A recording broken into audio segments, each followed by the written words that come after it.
Presentation of Fox Sports. We are Fox Sports. We are Wisconsin.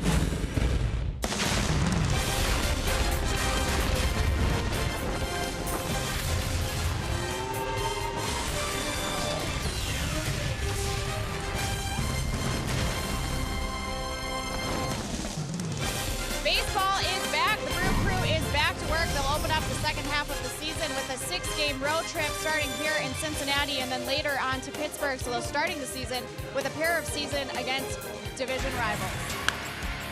We take a look. The Brewers have been very successful against the Reds. They've gone 4-1 over their last 5 games against them, looking to continue that success here tonight at Great American Ballpark. Jonathan Lucroy, now a 2-time All-Star, and he's been hitting a hot bat against the Reds. He's got 12 hits this season, a triple, 4 home runs, and 12 RBIs to go along with it for the All-Star catcher. Jay Bruce, he knows how to hit Brewers pitching. His 35 home runs and 85 RBIs in his career, more than 120 games against the Crew. The best against any opponent. It'll be the job of Matt Garza to keep Bruce and the Reds off the board here tonight. Good evening from Great American Ballpark. I'm Sophia Minner. Jonathan Lucroy went to the All-Star game for the first time in 2014 and enjoyed the festivities in San Diego this past week. And Lucroy came into the game in the 7th to catch the Brewers' lone representative and then had his lone at bat in the 8th, singled. So he remains 3 for 3 in 2 career All-Star games. Lucroy told me what he enjoyed most about this experience the second time around. I think I probably took more in because last time I was a little kind of on cloud 9, didn't really know what to do or expect, and all over the place. But this time I kind of took more in and I tried to enjoy it a little more, and definitely did. We got my money's worth. You know, saw a really cool home run derby, got a solid good game, and got to get in there in the end. So it was a really good time. Jonathan Lucroy's All-Star season so far, certainly a bright spot for the Brewers in the first half. When we come back, it will be Matt LePay and Bill Schroeder taking a look at what went well for the Crew in the first half and looking ahead to the second half starting here tonight in Cincinnati.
Milwaukee Brewers baseball on Fox Sports Wisconsin is brought to you by Menards. Save big money at Menards on all your home improvement needs.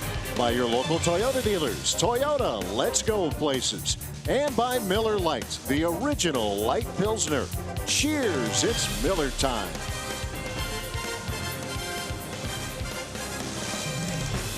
For the Milwaukee Brewers, the second half of the season begins in Cincinnati. Matt Garza on the mound for the Crew. Anthony DeSclafani off the DL and pitching well.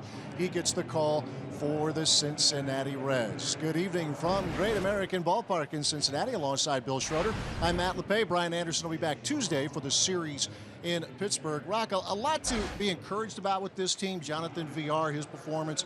Chris Carter, the bullpen far more often than not. But a couple of areas that Craig Counsell would like to see improved or more consistency moving forward in the second half. First of all, welcome back. Been about 2 months. Been a while. What have you been doing? Don't answer that. We'll find out later.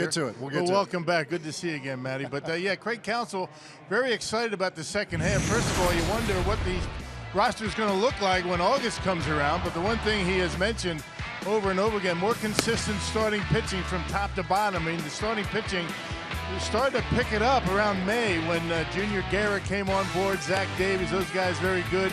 Need a little bit more consistency for the other three. Jimmy Nelson's starting to really come around as well, but starting pitching certainly something the Brewers need to keep that bullpen ready to go and strong throughout the season. Another thing, runners in scoring position, not very good as the first half wound up. The Brewers seem to be able to find a way to get on base with the walks, with the base hits, but runners in scoring position. And again, with a young club, I think that's something that is going to clean up as you get a little bit more experience. The more you get involved in that, the more success you may have. All right, it's back to baseball. Matt Garza on the mound for the Brewers as they begin the second half of the season against the Cincinnati Reds. Game 1 of 3. We'll get it started on Fox Sports Wisconsin.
Is halfway through the 2016 season and plenty of positives have emerged. It starts with a leader in stolen bases, a top 10 hitter in left, an all-star catcher, and a power-hitting first baseman.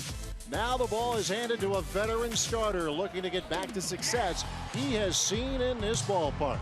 The second half begins with the Brewers and the Reds, next on Fox Sports Wisconsin.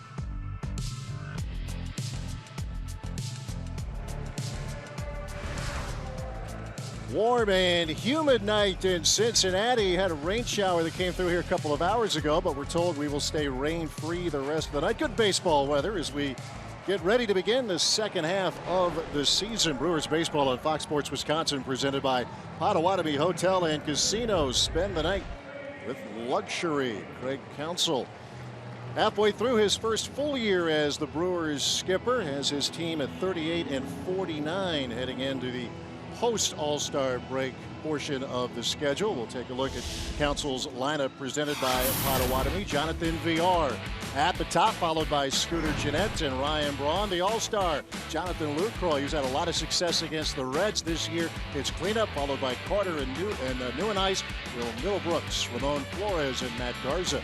Rounding out the Brewers batting order against a very effective pitcher so far for Cincinnati, albeit a brief sample size this year, Anthony DeSclafani. Yeah, good young arm for the Cincinnati Reds in that starting rotation. Second season for him, 26 years old, 6'1", 200 pounds. He started the year on the disabled list with a left oblique. Didn't make his first start until June 10th. In that time, 3-0, a nifty 223 earned run average, making start number 4 against Milwaukee. He's 1-1 so far in a year plus. And let's take a look at the Menards Reds defense. You got an all-star in left, Adam Duvall, home run hitter. You got Billy Hamilton, Jay Bruce rounding out the outfield. Suarez, Cozart, Phillips, and Votto in the infield. Brandon Phillips, a 4-time Gold Glover over at second base, and Tucker Barnhart behind home plate. It was a wild series when the Reds came to Cincinnati in early May. Reds won the first 2 games, the Brewers winning games 3 and 4. It became a bit of a home run derby weekend. We'll see what's in store now. We have hot weather. You figure baseball could be flying out of the ballpark as Jonathan Villar takes ball 1. We are underway in Cincinnati, and Villar will lift one down the line in left field. He hit it far, and he hit it just foul down the line. Wow. And had enough to get out of here, believe it or not. But you're right. I mean, weather like this, very hot. You know, this is baseball weather as we begin the second half. That ball way back down the line and left. The Brewers in that series in May hit 11 home runs. Of course, most notable was Aaron Hill, now with the Red Sox. He had a 3-homer, 7 RBI game. And the night where the Brewers came from behind to beat the Reds in extra innings 13-7. The ball was rocketing out of this park, as it will quite often.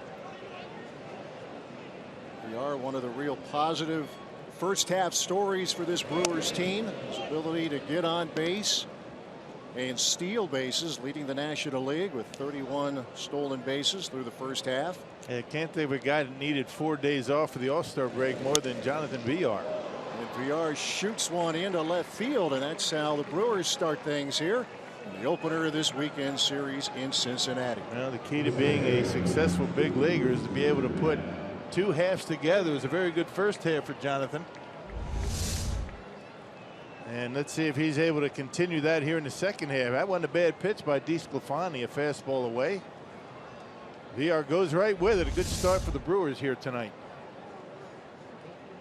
Well, we'll see if they test the combo at DeSclafani and Tucker Barnhart as Scooter Gennett. A pretty solid first half in his own right. It was interrupted for a couple of weeks plus with the oblique injury, the oblique strain that he suffered during batting practice on a cold night at Wrigley Field.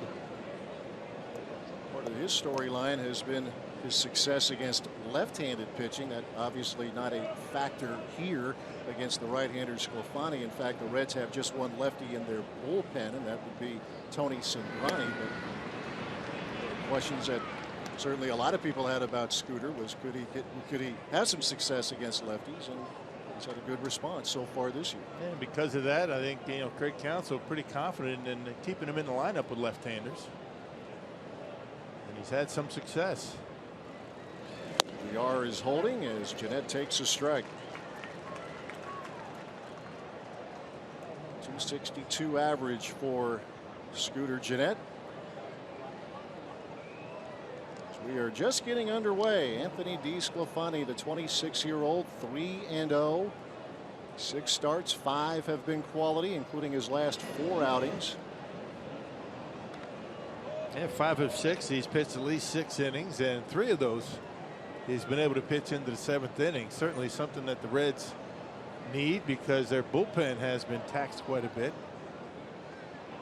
It has been a rugged year to date for the Reds. They certainly were a team that were the expectations outside looking in were low, but the pitching staff for Brian Price, it has been injury plagued. That probably should be stated. But they have been roughed up. Starters and relievers, a pitch out with nothing doing as VR holds his ground. Yeah, 546 team earned run average. That's last in the National League.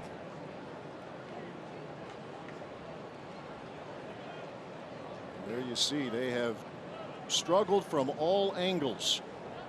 Brewers have been able to take advantage of that at times in the season series, which the Brewers lead 4-3 going into this game. There's a liner to center.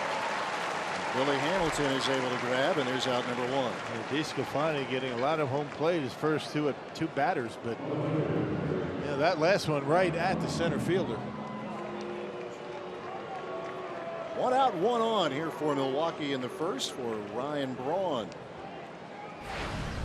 I hear a lot this weekend about the success that certain players have had, either the Reds against the Brewers or the other way around. Jay Bruce, and we'll get to him in the bottom of the first. He's had a lot of success against Milwaukee. Well, Ryan Braun has had a ton of it at the Reds' expense with 32 career home runs against Cincinnati. Brawny, another guy, Rock, who I think really could benefit from the 4 days off. It would have been fun to see him in the All-Star game, and I think even he has said it's a good consolation prize to get away for 4 days. Yeah, 4 days to give that back time to recover and maybe get a nice stretch into the second half here. I think everybody did well with the 4 days off. I talked to Jonathan Lucroy. He really enjoyed his 1 day off. Team had a workout yesterday at Miller Park before the team flew to Cincinnati. So basically 1 day off for Luke. Better than nothing, he said.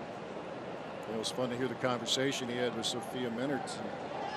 He was able to take it all in, the All-Star festivities. It's a whirlwind. It's obviously a great thrill for any player who's involved, but they keep you moving.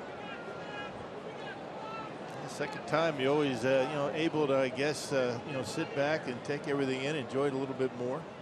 So they say. 1-1 to Ryan Braun. VR's on the move as Braun sends one out of play. Stolen base leader in the National League, Jonathan VR.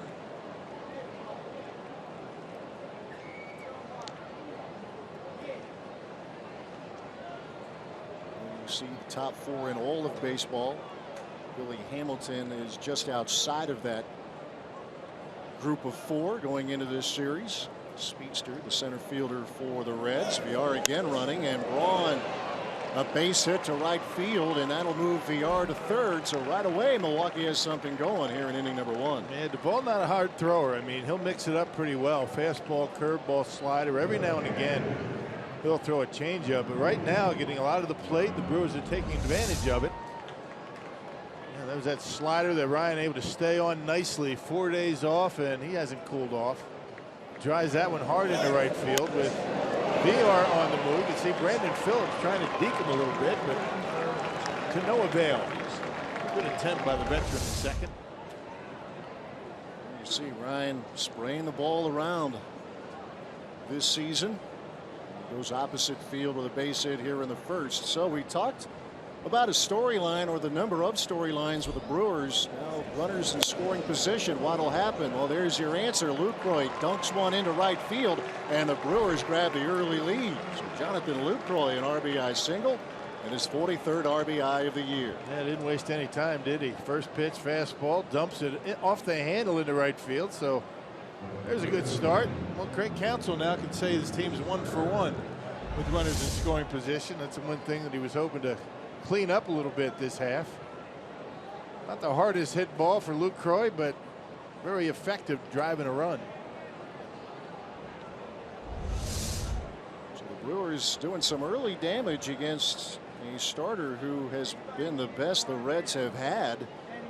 This is just his 7th start, but DeSclafani 3-0 with a 2.23 earned run average as Chris Carter steps in. And what a first half he has had. 22 home runs.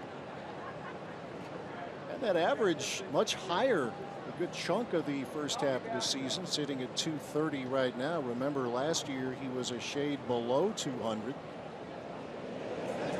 He's played a pretty solid first base as well.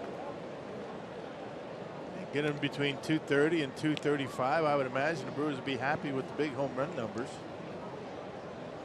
Not a guy that's expected to hit for a high average. He wants to drive the baseball, and did a good job of that in the first half. A ball, a strike to the Milwaukee first baseman. Brewers with a run across and looking for some more in inning number 1.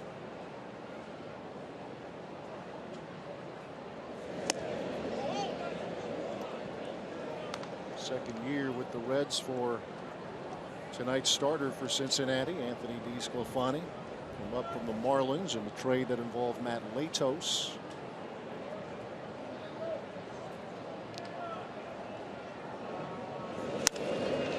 Carter sends one in the air to right field. That's Jay Bruce. Plenty of room. And there are 2 men out.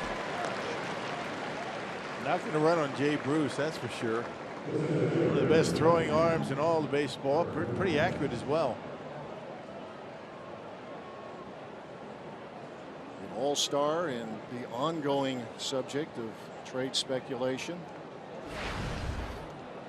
Here's Kurt Neuenhuis. Starting call again in center field. Both of these ball clubs, there's the big picture right now, and obviously throughout baseball as we approach the trade deadline. Very natural for fans and media to get into the guessing game as to who might move. Those who follow the Brewers, you have heard and read the names. The Reds have a couple as well, and Jay Bruce is one of them. Yeah, 2 of the biggest names have been talked about nationally in the game tonight. Lucroy and Jay Bruce. 1 pitch coming up to Kurt Neuenhuis.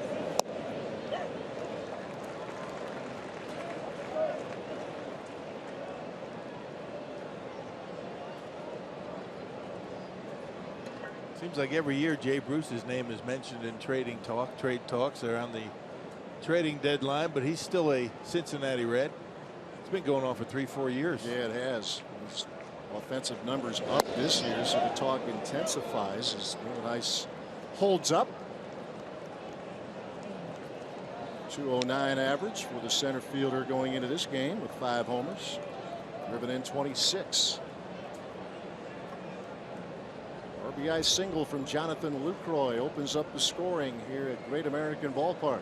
1-2 the count to Neuenhuis. This ball misses inside.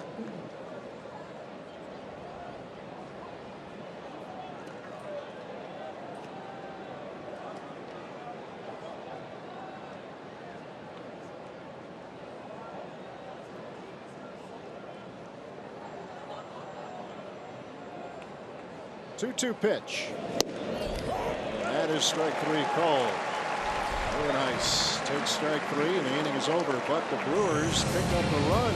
Starting things the right way coming out of the All-Star break. Villar a single, Braun a single, and Lucroy drives in a run. The Reds are coming up.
from Jonathan Lucroy opens up the scoring here tonight in Cincinnati. Ryan Price in his third year as the Reds manager. His team at the bottom of the NL Central, 32-57 the record to this point. Let's check out the Reds batting order presented by Potawatomi. Zach Cozart, Billy Hamilton, and Joey Votto at the top. Jay Bruce, it's cleanup. Adam Duvall, big numbers, period, and he's put up big numbers against the Brewers. Brandon Phillips hitting sixth. Eugenio Suarez, Tucker Barnhart, and Anthony DeSclafani round out the Reds batting order against Matt Garza. Yeah, making start number 6, and you know Garza started the season on the disabled list and has had pretty good success against the Reds as of late. Overall 4-3 against Cincinnati in his 13th start here tonight. His last 6 starts, Garza 3-0. Got roughed up in his last start before the All-Star break against the Nationals. He has spun a couple of beauties though in this ballpark, and looking for some more of that kind of effort here tonight as Zach Cozart leads off for the Reds. Cozart was certainly a player that was under consideration for making the All-Star team. He had a solid first half the season last year that ended on June 10th with a knee injury, and he has come back strong here in 2016. Gives them some power at the top of the order with the 14 home runs. He has led off with homers 4 times this year. 1-1 pitch. Yeah, and very solid out there at shortstop. And when you talk about up the middle defense, pretty good for Cincinnati in the infield was Zach Cozart and Brandon Phillips. Doesn't get a whole lot better than that. Cozart on pace for his best season. Had a good year back in 2013 when he drove in 63 runs, but on a pace to top that with 38 RBIs through 80 games that he has appeared in this year. Garza ready with a 1-2.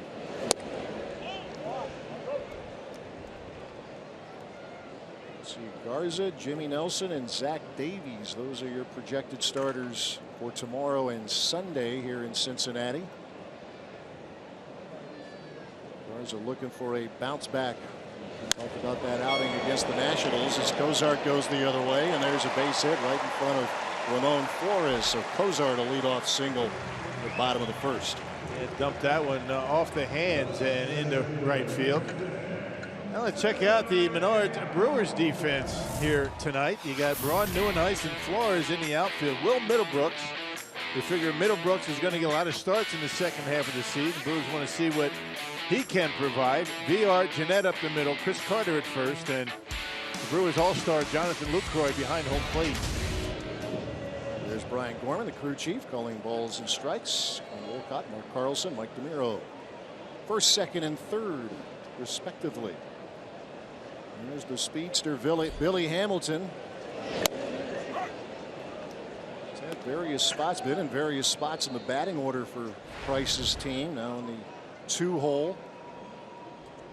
And the question, the ongoing question with Billy Hamilton, he covers all kinds of ground. He can steal when he gets on, but the question is, will he get on enough? Yeah, on base percentage is only .283. That's why he's not leading off. Shows bunt and takes a strike from Garza. Nobody in baseball faster than Billy Hamilton. He's had to battle various injuries, including a concussion earlier this season.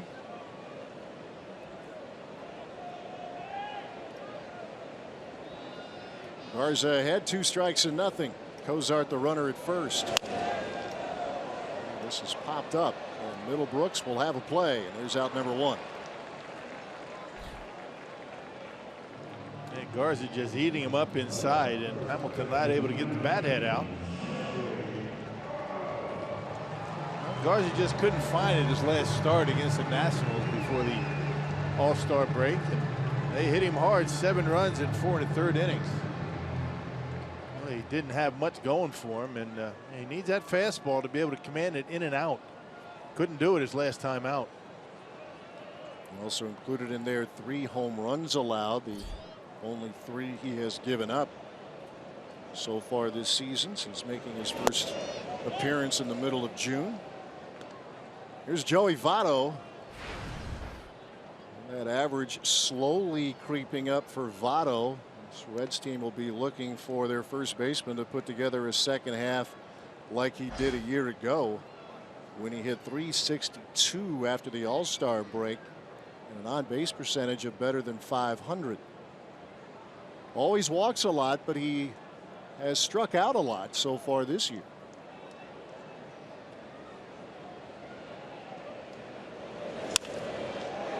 Jeanette, chance for two. There's VR for one on to Carter, and that's a double play. 4-6-3, and Garza gets through the first inning. It's 1-0, Milwaukee.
Check out tonight's Power Stat brought to you by Honda. It was a slugfest weekend back in early May when the Reds and Brewers hooked up here in Cincinnati. 19 combined home runs. Brewers had the edge with 11. They ended up splitting that series. Just some wild games here at Great American Ballpark. Find out together what's in store this weekend. You're not going to see too many 1-0 games in this ballpark. No. I mean, this is a ballpark that surrenders an awful lot of home runs. Part of that is because, in all honesty, this year, Reds pitching staff has given up quite a few of them. We talked about their earned run average, but this is a bandbox. As long as you keep them away from center field. We're expecting nice, typical Southwest Ohio weather here this weekend. Nice and hot, mid-80s, pushing 90 on Sunday. So that number of 135 could get stretched. Figures to get stretched even further here this weekend. Will Middlebrooks leading things off, and he waves, and he is out number one here in the second inning. And DeSclafani loves his slider. He throws a lot of them, and when he has it going, we're going to have to concentrate and make it, get it up in the strike zone early in the count. Basically fastball, slider. The other two pitches every now and again, curveball, changeup, but he attacks the zone. He doesn't mess around. He doesn't walk too many. 6th round draft pick by the Toronto Blue Jays back in 2011. Played his college ball at the University of Florida. Did DeSclafani. Was involved in about a 12-player trade, the Blue Jays and the Marlins back in 2012, and then, as we mentioned, a couple of years later, sent up here to the Reds for Matt Latos. Lone Flores, the hitter. One out, bases empty here in the second.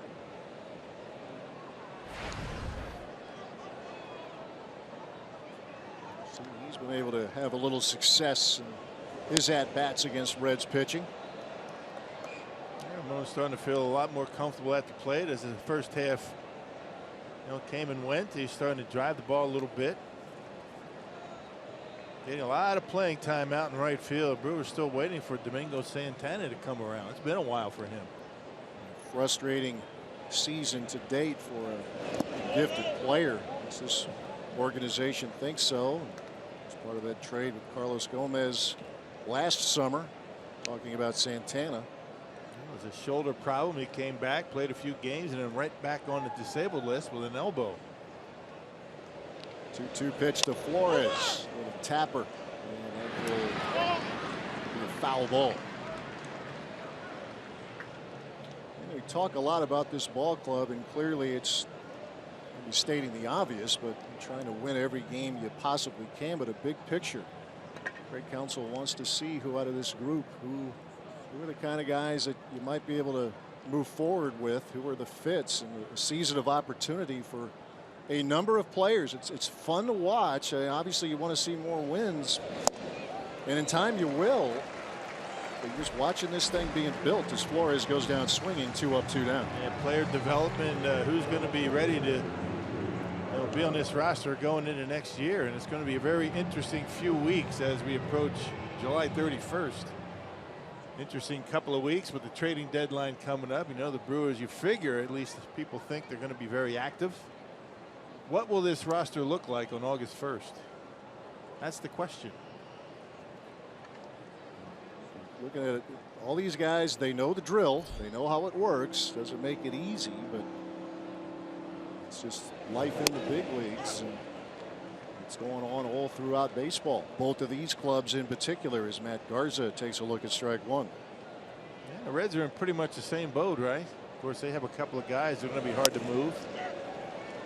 Joey Votto, I'm not sure there's going to be a whole lot of interest in Votto. Brandon Phillips just doesn't want to get traded. He got traded over the winter. He said, "Oh, I'm not leaving." He's got that in his contract. Garza strikes out, and Barnhart will complete it. And striking out the side is Anthony DeSclafani through an inning and 1/2 here in Cincinnati.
Cincinnati, the Brewers off to a 1-0 lead as the Crew starts the second half of the season. Craig Counsell said he certainly liked the competition and the effort that his guys gave on a daily basis, but felt we really did limp into the All-Star break a little bit after getting their first walk-off win of the season in that series opener Friday against St. Louis. They did drop their final 2 games and lost 7 of their last 10 overall. So he says, you know, you just see it on a nightly basis. At times we just weren't able to capitalize on opportunities, and when you play really good teams as they did over the last month, he said you just don't have that margin for error. So he pointed to that St. Louis series as an example, and he just said, you know, we have to capitalize on those opportunities, getting consistent starting pitching and also runners in scoring position moving forward.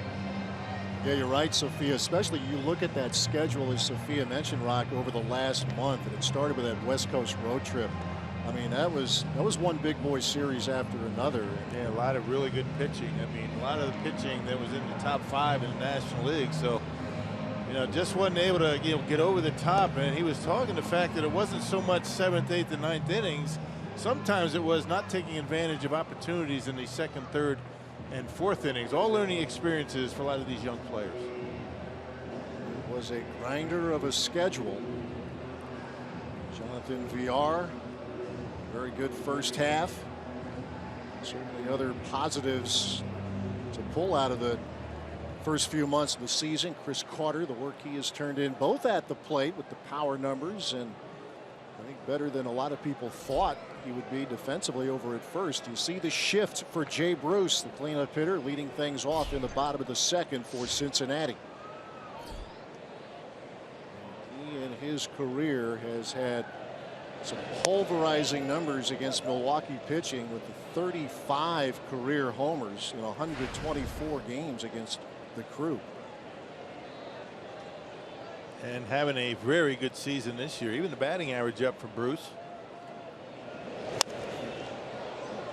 Well, we talk about it every time the Brewers and the Reds hook up. The fact that it really doesn't matter what Bruce has been doing, you know, before the Brewers get into town. This is kind of what happens, whether it's at Miller Park or here at Great American Ballpark. He seems to really light it up and get hot when the Brewers show up. Every player has a team like that. For Jay Bruce, his Brewers pitching, look at those numbers. Attention grabbing. From the Brewers' perspective, Ryan Braun has big power numbers against Cincinnati, but you see collectively against the Brewers and individually against tonight's starter Garza, Bruce has taken him deep on 3 occasions.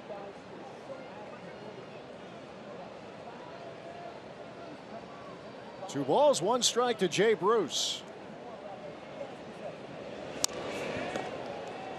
Jonathan Lucroy, RBI single in the first. That's the only scoring here so far.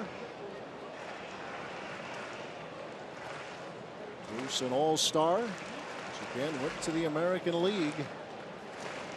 So the AL champion will have home field advantage in the World Series once again. But Bruce, with the improved numbers, with that, as we have discussed, increases the trade speculation, and a lot of folks around here seem to think it's when, not if. We'll find out. 2-2 pitch. Yeah, and Jay Bruce saying not again this year, when, not if. Craig Counsell was asked by the media in the dugout before the game, in the media session, you know, how do you prepare your players, or how do they, you know, kind of accept the fact that their names are being bandied about in trade rumors, and you know, it's just part of the game. And you talk to players that maybe have been through it before. This guy would be a good guy to talk to about that, Jay Bruce. Every single year it seems like that he's going to be traded away from Cincinnati, but he hasn't.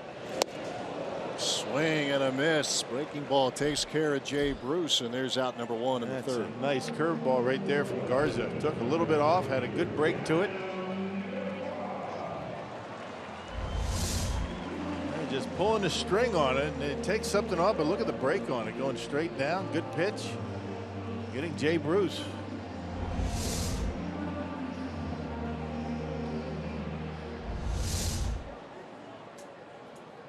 Way out in front. That's nice.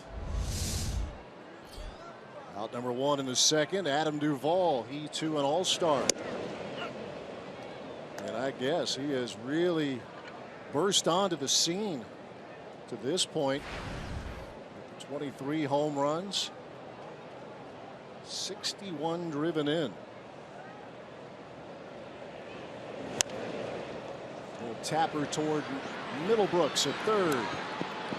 2 up, 2 down. Hey, it's Jimmy Nelson bobblehead day at Miller Park on Sunday, July 31st. And that's against the Pittsburgh Pirates. All fans in attendance for the Crew's weekend finale with the Buccos will get a bobblehead of the Brewers' young ace, courtesy of Associated Bank. Reserve your spot today at Brewers.com. Jimmy Nelson bobblehead day. Outstanding. We'll see Jimmy Nelson on the mound tomorrow night here in Cincinnati. How's my promo reading so far? Pretty good. Mid-season form. How's that? It's a lot of pressure when you're in town. Good to have you back. Fun to be back. Trying to remember how all this works. Oh, yeah. I think you've got it down. BA returns on Tuesday. Vicksburg. Been 2 months, right? 2 months, yeah. The middle of May San Diego series. So what have you been doing? Vacationing? Vacationing, yeah. Time off, time away. I could make up a bunch of false hustle work-related stuff with the other job, but nothing going on quite yet, right? It's kind of quiet. Yeah, you have the summer outing here and there, some donor functions and all of that. Little golf, very little for me, which is kind of a public service, keeping me off the golf course. Now you've unretired, right? You are golfing. Oh no, I'm back again. I'm back. You have unretired. All right, I'm back again. good. Yeah, I played the golf outing on Monday during the break. Very nice. Yeah, I'm going to try it again. Glutton for punishment. Golf has a way of doing that. It's bringing you back. Yeah. 2-2 now to Brandon Phillips. Put him down in the order, trying to get him going. It's been a tough year offensively. Also, he's playing hurt. Suffered a hairline fracture in his hand last weekend in a series against the Marlins, but played through it. Actually went 3 for 8 after he got hit. He does that, doesn't he? He plays hurt. He does. All the time. Last year, a thumb problem. Was out on the field. He's had bad luck with hand injuries. It seems to be the area that affects him. There's a ground ball. Nice backhand stop by Carter, and it's a 3-up, 3-down inning for the Brewers, or for the Cincinnati Reds. Garza turning in some good work, and Jonathan Villar started the first inning with a base hit, led to a run. Let's see what he brings to the table in the third here in Cincinnati.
As we head to the top of the third inning here in Cincinnati. Time now for our Carsoup.com trivia question. We're the only 2 players in Brewers history to record 3 career hits in an All-Star game.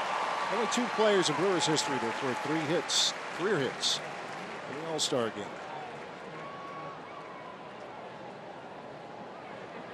We like to drop hints. Kind of an easy one right there for you. Not in a single All-Star game. Correct. Your All-Star career. Multiple. Unless you had one really big All-Star game. Yeah, right. Played 9 innings. Right. Like they used to. Yeah. Jonathan Villar, a base hit in the first inning, came around to score on a Lucroy single. That's the only run here through the first 2. DeSclafani struck out the side in the second. Middlebrooks, Flores, and Garza. Sends one out of play down the line. Kind of an interesting All-Star game this year. It's fun to watch guys you don't really see a whole lot, you know, in the American League side. That Dylan Portanza. Did you see that curveball he was throwing in the All-Star game? Uh-huh. My goodness. Nasty. And he's throwing, 98. The approach early in the game saw hitters trying to go after pitchers right away. They weren't taking. They were trying to attack. A little too much Kansas City Royals at the plate in that game, as it turned out. Yeah. Home run derby was entertaining, I thought, on Monday night. Stanton. Yeah, Wow. he was launching.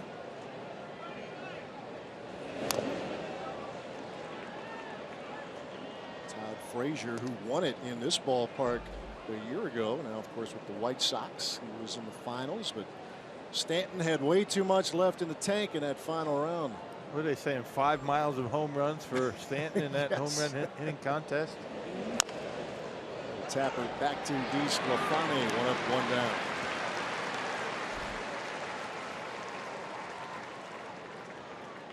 You know, the past couple of years they've tweaked that format with home run derby, and you're on the clock. With the clock ticking, Stanton did a lot of hitting. I mean, he was just bombing them. One almost 500 feet. 30-second boost.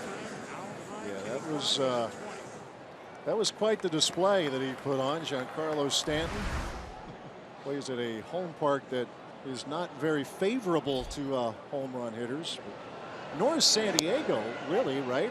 But Except in a down home the run line. derby and a Down the home run, line. yeah, Of course, Stanton makes every ballpark home run friendly. he has that knack. Scooter Gennett lined out to Billy Hamilton in the first. And there's a chance for Brandon Phillips. 2 outs. Tough luck for Scooter already in the game. And lined down, a nice play by Phillips on the backhand.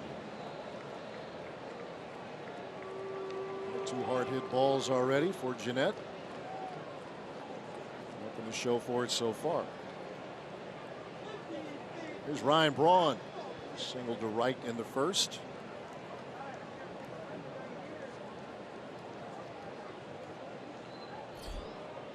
Braun was a part of that home run barrage here a couple of months ago. Teams combined for 19 of them. Brewers had 11.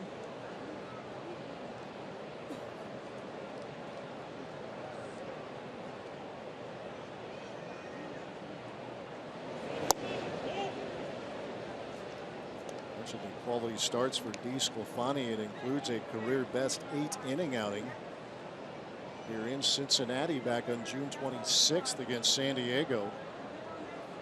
5-hit shutout baseball on that night. Yeah, they like this guy. I mean, very aggressive, 26 years old. Not afraid to throw the ball over the plate, understands how to pitch, has a good feel for pitching. His manager, a former pitching coach. Brian Price in his 3rd year now as the manager, as you see the bio of Anthony DeSclafani. It's the 3rd and final year of Price's contract. Line with a chopper to 3rd. That's Eugenio Suarez. Another 3-up, 3-down inning for DeSclafani. Move to the bottom of the 3rd. Brewers leading 1-0.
series opener between the Crew and the Reds. They have a 1-0 lead here in the third at Great American Ballpark. And baseball is back, so we'll get you caught up what's going on around the league in our T-Mobile Greater coverage of baseball.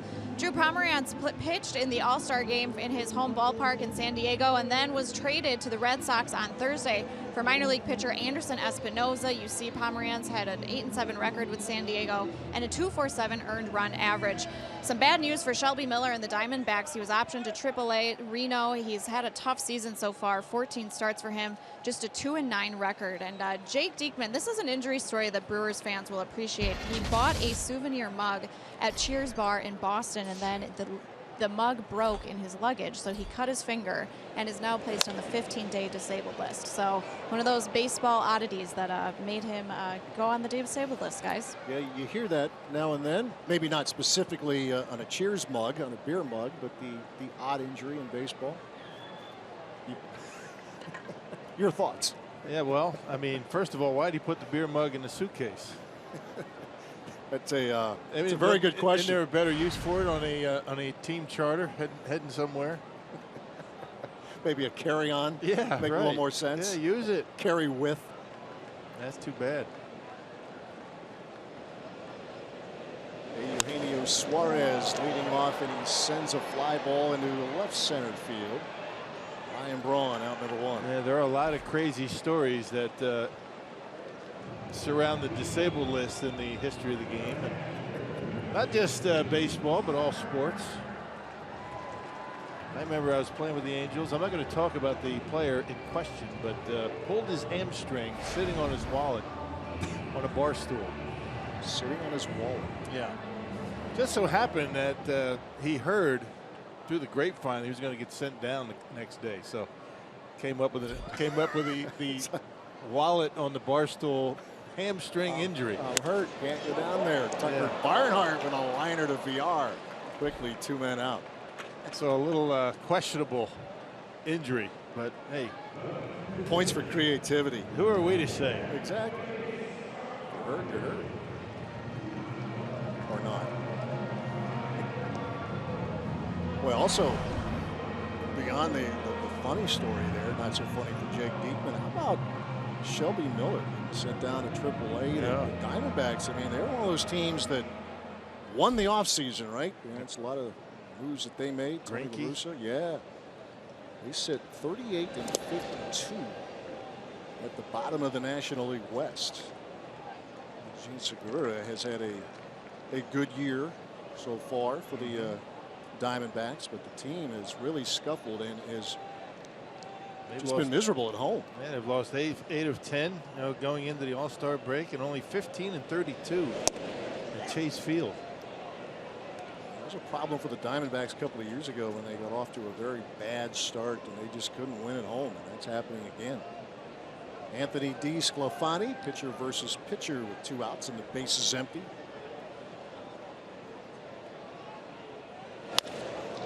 In the hole, and Asta diving VR. DeSclafani with a 2-out single. Yeah, that's one thing the Brewers need to do a better job of, retiring pitchers.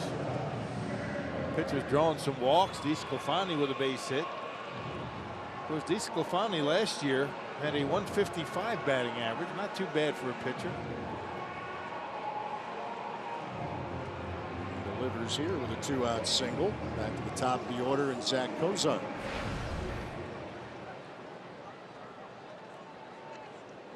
Kozar single to right. Was erased on a 4-6-3 double play that ended the first inning. It's the second hit for the Reds. Breaking ball is yanked foul down the line.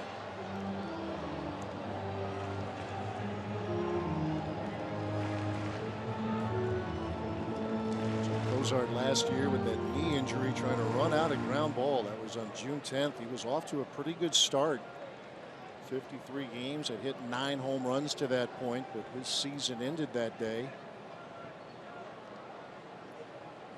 He's bounced back very well so far this year.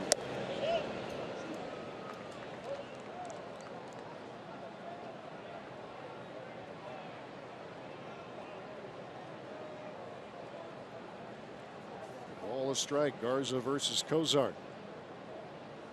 Start number 6 for Matt Garza this year.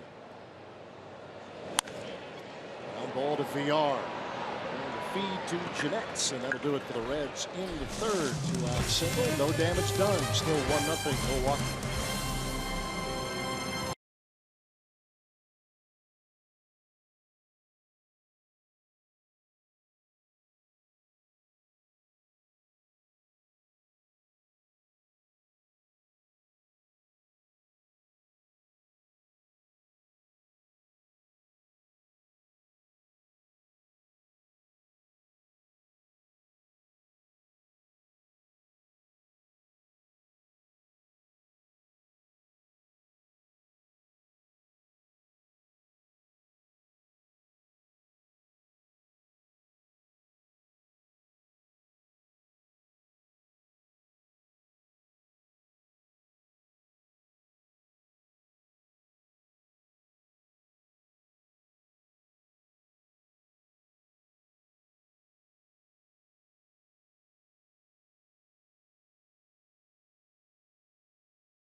On Fox Sports Wisconsin is brought to you by Hupy and Abraham. 1-800-800-5678.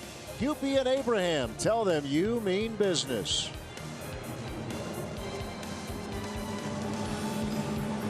Move to the 4th inning. Brewers leading 1-0. Jonathan Lucroy with an RBI single in the first. That has been the run so far. Talk about how players, Jay Bruce, how he's done against the Brewers. Well, Jonathan Lucroy has inflicted a lot of damage so far this year at the Reds' expense. You see the 4 home runs, hitting better than 500. Triple in there, and he's driven in 13. Yeah, just a good hitter, and all the power started around that time, beginning of May. And April is able to keep that batting average up, and not a lot of pop in that bat, but that all changed. It resulted in another All-Star appearance, not to mention his continued excellent work behind the plate. Working with these pitchers, throwing out base runners. An All-Star now for the 2nd time in 3 years.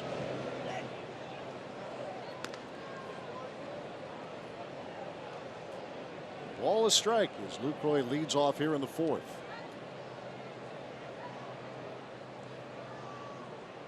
Anthony DeSclafani has settled down. He's retired the last 6. As Lucroy shoots one just foul down the line. Usually he's retired the last 8 as DeSclafani.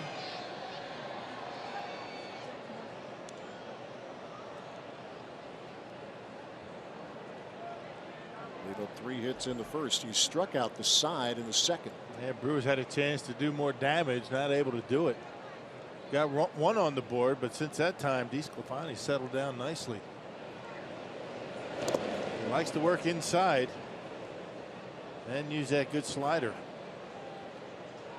When you talk about Sclafani, they'll tell you, about around this Reds ball club, they'll tell you that he works all 4 quadrants of the strike zone extremely well. Up and in, up and away, down and in, down and away. So, not a guy that really is good on one side of the plate. He's pretty good on both sides.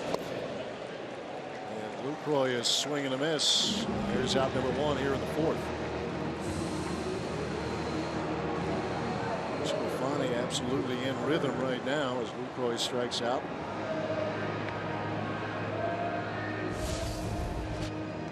Talk about how they're counting on someone like DeSclafani to help stabilize this rotation for the Reds, and he has been among the best over the last month and change.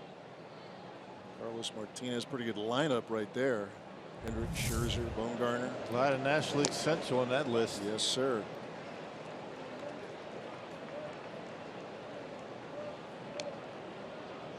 Oh, and 1 to Chris Carter.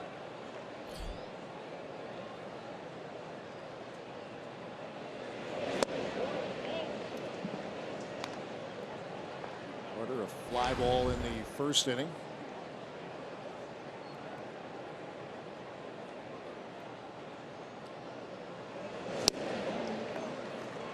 Down a ball, 2 strikes here. DeSclafani last year started 31 times for this Reds team, gave him 184 and 2/3 innings. It was one they could count on to get you a lot of turns. ERA is shade over 4.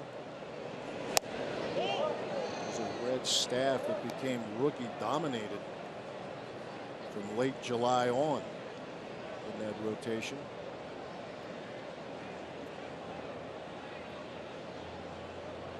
Two-two pitch. Fly ball hit back into right field. Jay Bruce near the wall, reaching up, and he makes the catch. Up against the wall, Jay Bruce with a highlight play. I'm not sure it would have been out of the ballpark, but it would have been close. Well, he's something out there in right. Got a terrific arm. He goes back on the baseball very well and able to haul it in. That would have been a home run. They showed it on the scoreboard, and watch Jay Bruce go back. Takes a couple of peeks at that wall. Perfectly timed leap, and that would have been a home run for Chris Carter. Yes, it would.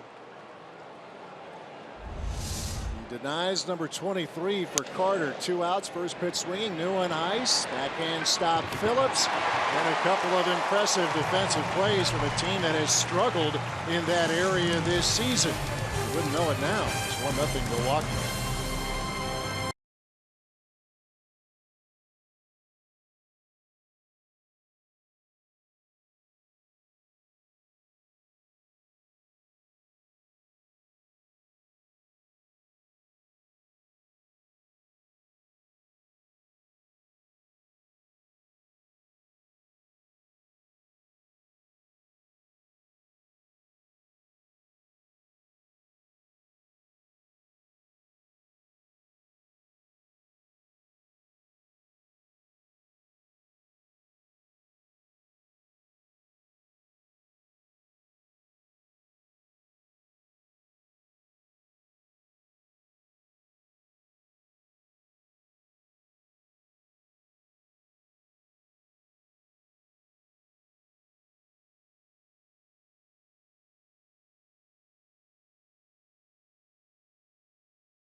The Reds move to the bottom of the 4th here in Cincinnati. Hey, for the first time ever, the Baseball Hall of Fame is on tour, featuring an IMAX History of Baseball movie, plus an entire virtual reality gallery that puts you in the game at Miller Park now through the 31st. Tickets available at halloffametour.com. I've heard that is a great thing to go see. Put that on your calendar when you're at Miller Park this month. That's awesome. Get a sneak preview of. We got that yesterday before the team took off to Cincinnati, and boy, if you like baseball, if you like the history of baseball, you got to check that out. You know what that's going to do? You go to that, you're going to book a ticket to Cooperstown. It's going to get you there, because that's an incredible sight to see, and it's at Miller Park right now. That traveling Hall of Fame exhibit. Yeah, check it out. It's fun. Good homestand, good opportunity to do that as Billy Hamilton leading off here in the 4th inning for the Reds. It is up and running through the end of this month, the Hall of Fame tour. in Miller Park.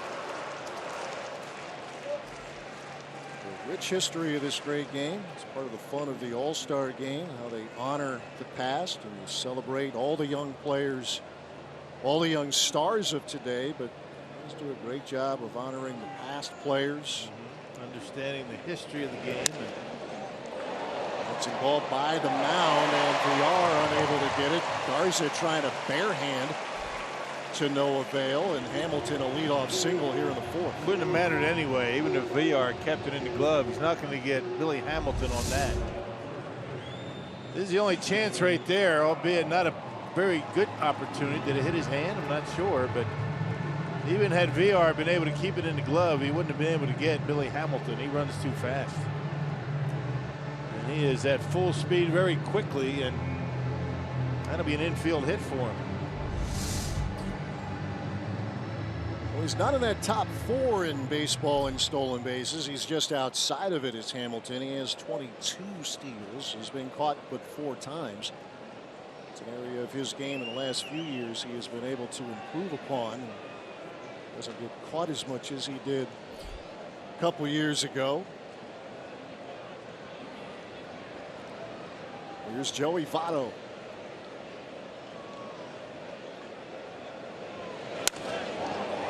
Hot smash. Oh, what a play by VR. No play at second. Wow. On to Carter for the out. Boy, that was something else right there. Wow, you can't tell you how tough that play is.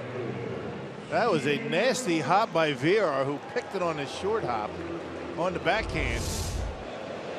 Look at this. Wow, ball was by him. No chance to get Hamilton at second base, not with a shift. And from his knees, able to throw a strike to get Votto at first base. That is a big league play right there by Jonathan VR. Put a circle around that one. Well, you saw an example of a couple of things there, how quickly he reacts, and another example of that strong arm from his knees to make the play. Been some good defense in this game already. There has been. It was Jay Bruce who was a part of that in the top half of this inning, taking a home run away from Chris Carter. Ball has Bruce out in front. What Bruce did, taking away what would have been home run number 23 from Carter. Yeah, perfectly timed leap right there.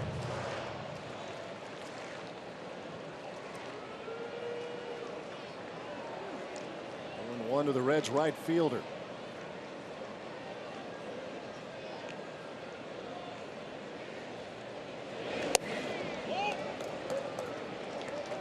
Shift on for Bruce per usual. Rough section of this lineup for the Reds. I mean, there's some good hitters in this stretch. You know, Votto, Bruce, Duvall, Brandon Phillips.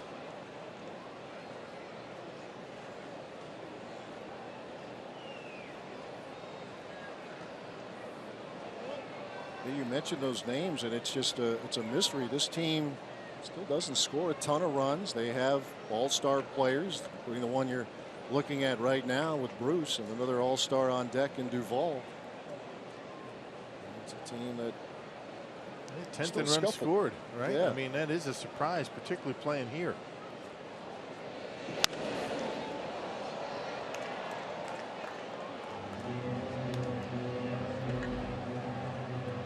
Struggled in every area.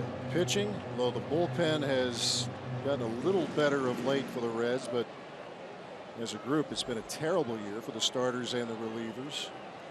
Defensively, although you wouldn't know it tonight, they've turned in some very impressive plays. They have not been good. Bottom 3 in the league in defense. And it's a team that has been much better than that. They took a little dip last year, but a pretty good run where they were among the best. Not so this season. 1-2 pitch missing to Jay Bruce.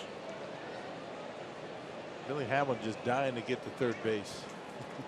Jockeying back and forth. He was thinking about taking off, and Lucroy threw that ball back to Garza. A series in Chicago at Wrigley Field. He came around to score from second on a passed ball.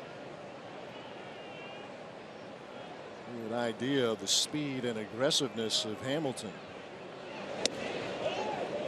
Those are missing in the count, runs full. He's making Jonathan Lucroy's life a little bit difficult out there.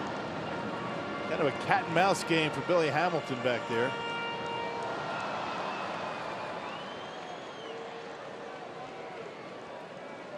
Always an interesting matchup, especially when you try to run on Lucroy. He's thrown out 23 runners this season, including Hamilton in a game on a play that ended a game here a couple of months ago. 2 pitch to Bruce just bounced up there, and Votto, or rather Hamilton, dancing around, but he holds second. The Reds have runners at first and second. Oh, that was a tremendous block by Jonathan Lucroy to keep even Billy Hamilton at second base. He blocked it, kept it close. And this is why Lucroy's an all-star right here. Look at this block. And not only does he block it, but he keeps it close. He uses Jay Bruce very smartly.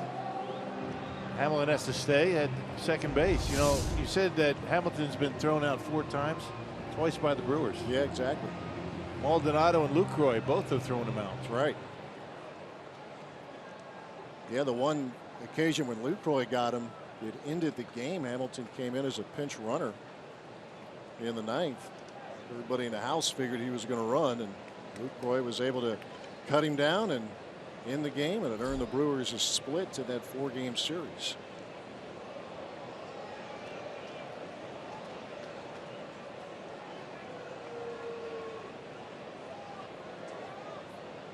Itching to go, Billy Hamilton. Even if he doesn't run, he's having an impact on Matt Garza right now. First and second with 1 out, Adam Duvall, the power hitting left fielder.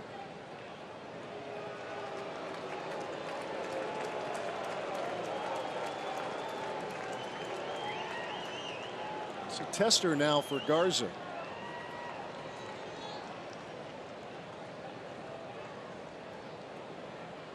I guess, what do you spend more time worrying about, right? You worry about Billy Hamilton, or you worry about Duvall with those 23 homers?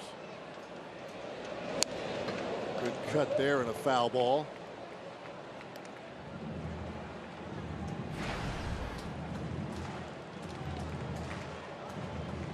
Duvall came over last July in a trade with the Giants that involved Mike Leake. 27-year-old, breakout year for Duvall. Prior to this season, had played a total of 55 games in the big leagues. This year, he is now appearing in his 84th game of the year. And isn't it interesting? The Giants are looking for a right-handed hitting right outfielder, right? Exactly. Although the Giants are doing pretty well without one, or another one. They seem to survive. On and on about the even year and all of that. They're just good.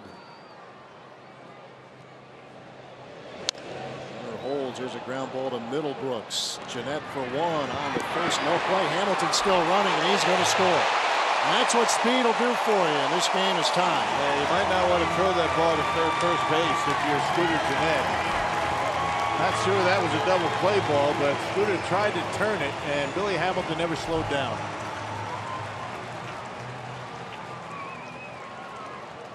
Never slowed down around third base once Jeanette threw that ball to first.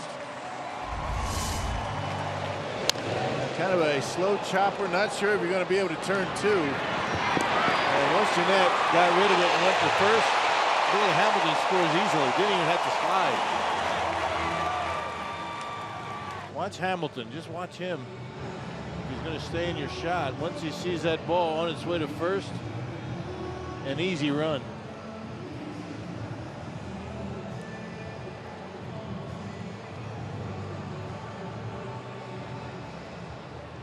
He knew right away. As soon as he saw the turn, he was going. So we're tied at 1 in the 4th. Duvall the runner at first, and now Brandon Phillips is the hitter. Phillips a ground out to Carter his first trip. A block from Lucroy. And they've given Duvall an RBI on that. How about that? I mean, how about a tip of the cap for Billy Hamilton? Duvall gets an RBI on a grounder to third with a man at second. All right. Yeah, okay. He will take it. 1-0 to Phillips. Ball to short, diving stop by VR, and the throw is not in time. The inning extends as VR nearly made another tough play. Yeah, a lot of ground balls that VR just hadn't been able to finish off. The ground ball. You know, Billy Hamilton, not sure would have mattered, but that one right there, able to knock it down, but not get the out. So runners at first and second. Eugenio Suarez to the plate. Reds with a run here in the fourth. Threatening for some more. Ball at second. Phillips now at first.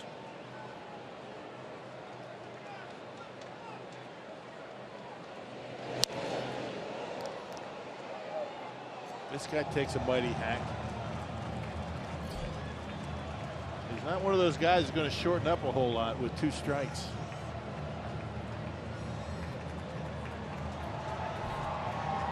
Came in at 228. It has popped. 15 home runs. Driven in 40.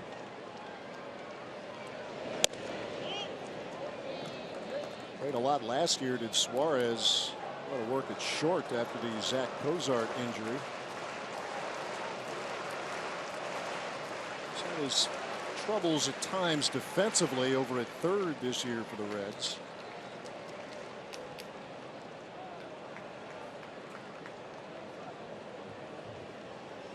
One pitch.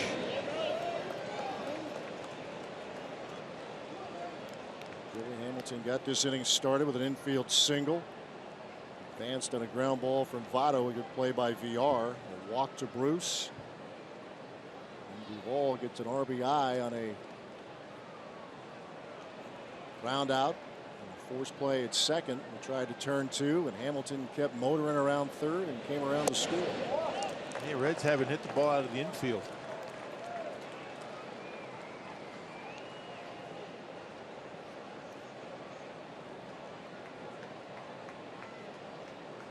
Hamilton's run has tied the game. Reds with 4 hits. Brewers with 3.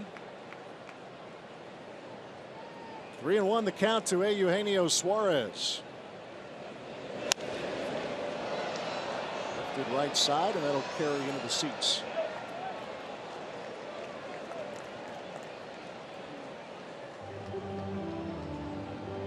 Suarez originally signed with the Tigers back in 2008. He is from Venezuela. Was traded the Reds a couple of years ago, part of the Alfredo Simon swap at the time. Simon now back with the Reds.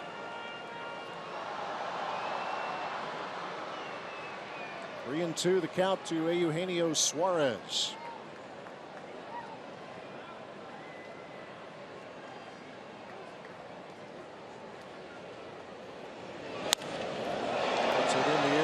Field. Ryan Braun is right there, and will do it for Cincinnati in the fourth. If they pick up the run, we are through 4, tied at 1.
Brewers move to the 5th inning here in Cincinnati. Nobody sees sports quite the way Colin Cowherd and Jason Whitlock do. The brains to know and the guts to say. Catch Colin and Jason on FS1's new daily sports talk show, Speak for Yourself. Weekdays at 5 p.m. Central.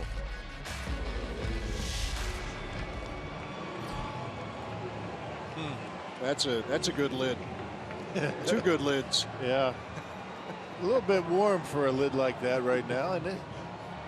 I think so. Oh, no, it has cooled off a little bit. Cooled off a little, but Not as humid, but yeah. having a dog wrapped around your head like that. That's impressive. Man, that's cool. Gotta get a couple of those. Hank, You got Hank with you. You got the sausage necklace. yes, sir. Dialed in. They are ready to go. They're ready for the second half. But yeah, I'm with you. That's being a gamer on a warm and humid night. Have that on your head. Will Middlebrooks leading off 7, 8, 9 here in the Brewers order. Did you get your fill of chili today?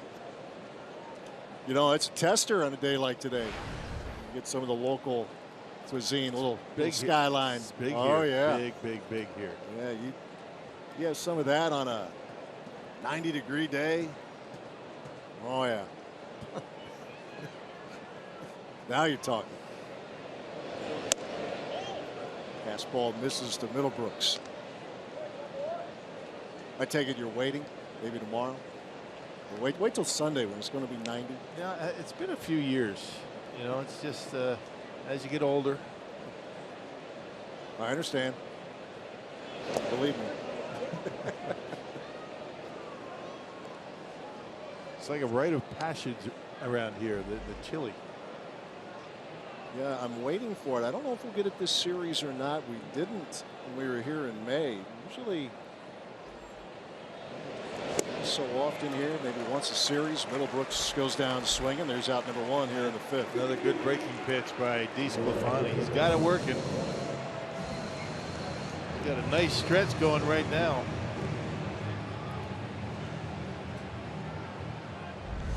That's 12 in a row, isn't it? It is. Changeup.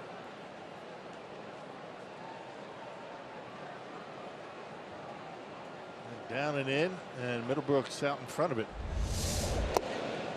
Not known for throwing a lot of changeups, but he's effective there.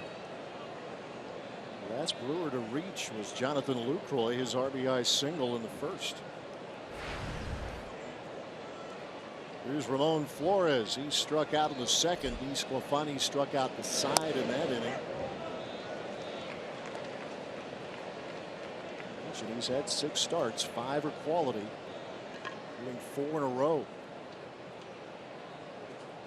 1-1 in his career against the Brewers.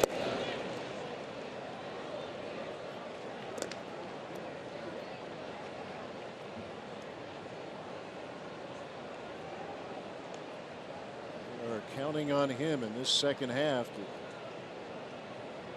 be an anchor to the staff.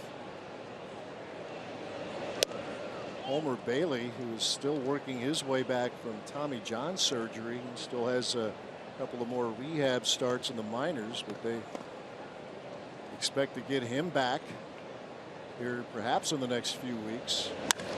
Flores, hot smash into center field, a base hit. So much for that stretch of consecutive outs for DeSclafani. Into 12. Nice piece of hitting by Ramon Flores, getting on top of that pitch, lining it hard into center. Fastball that he was able to hammer right by the pitcher. And that is hit number 4 for the Crew. First 3 of them coming in the 1st inning. And Matt Garza will try to move him up. Lays one down, and DeSclafani, he had a play at second, but he ends up going to Phillips covering at first for out number 2. Thank you much. Flores in scoring position. Yeah, he had an easy out at second base and maybe even a double play. Well, when in doubt, maybe didn't have a good grip on the baseball right away. Bunted too hard right back to the pitcher. He takes a look, and he had an easy out at second base. So the Brewers get a break. So now 2 outs, a runner in scoring position. Jonathan Villar, who singled and scored the Brewers' lone run in the first.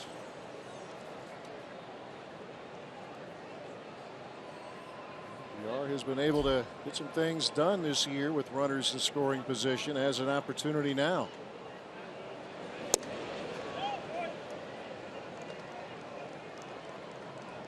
He's at the plate, presented by Wendy's, a 1-for-2 night. Villar, that single to left field. Also bounce back to the mound. That was in the third. Villar had the walk-off hit in the win last Friday against the Cardinals. Ball game at Miller Park.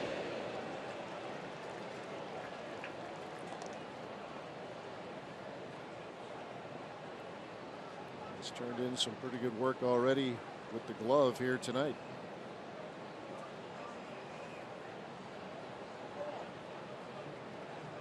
.299 average at the moment for Jonathan Villar. Trying to pick up Ramon Flores with 2 outs here in the 5th.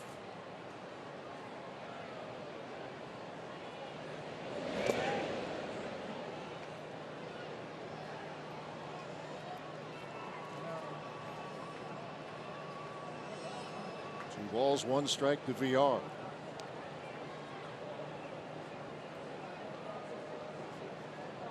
Sclafani has gone 6 innings plus in each of his last 2, 8 innings. 3 starts ago against the Padres. 6 innings at his last start, a winning decision against the Cubs. Tap foul at the plate. Count is even.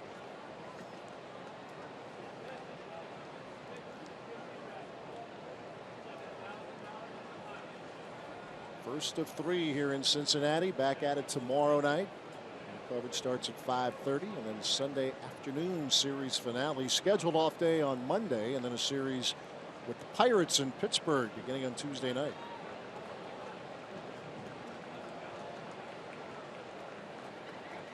Two balls, 2 strikes to Jonathan Villar with Flores, the runner, at second.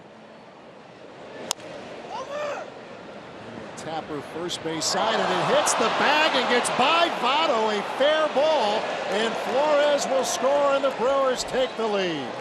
He'll take that, huh? Jonathan Villar will take that base hit. Right down that first baseline, and good hustle by Flores to continue around third base and score as this baseball hops right over the glove of Votto as it hits the bag. Bingo right there. Votto, I guess he could have gone after a little bit more aggressively and tried to get it before it hit the bag, but over the head. Charge him with an error. Wow. That's a tough error, hitting the bag like that. How can that be an error? Yeah, that's interesting. I mean, how is that a normal play after a baseball hits the bag like that? That's not a good call. No. That's a hit. They're gonna change that. I think they just did. That's a base hit. Yeah, they have there to. I mean, you can't give an error on that. Hit the bag. And now Villar is running. Pitch is taken, and Villar is safe. That's number 32 for Jonathan Villar, the best in the big leagues. Yeah, pretty good throw by Barnhart. He throws out at a 28% clip, which isn't too bad. Villar might have hurt his hand as he headfirst slides into second base. This is a good throw. Maybe a little bit on the wrong side of the bag, but that's a good swipe tag by Cozart. As Villar slides to the outfield side of the bag, that's pretty close.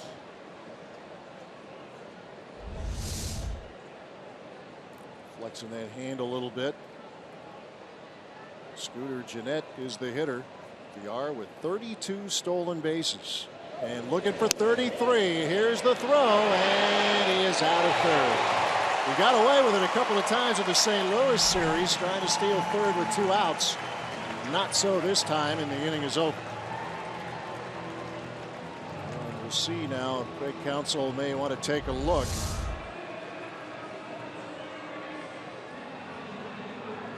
flag was high, but I'm not sure there's enough to overturn it. and they will not take a look. The Brewers pick up a run, and now they have a 1-run lead.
Jonathan Villar, an RBI single. He steals second, but is cut down trying to steal third with 2 men out.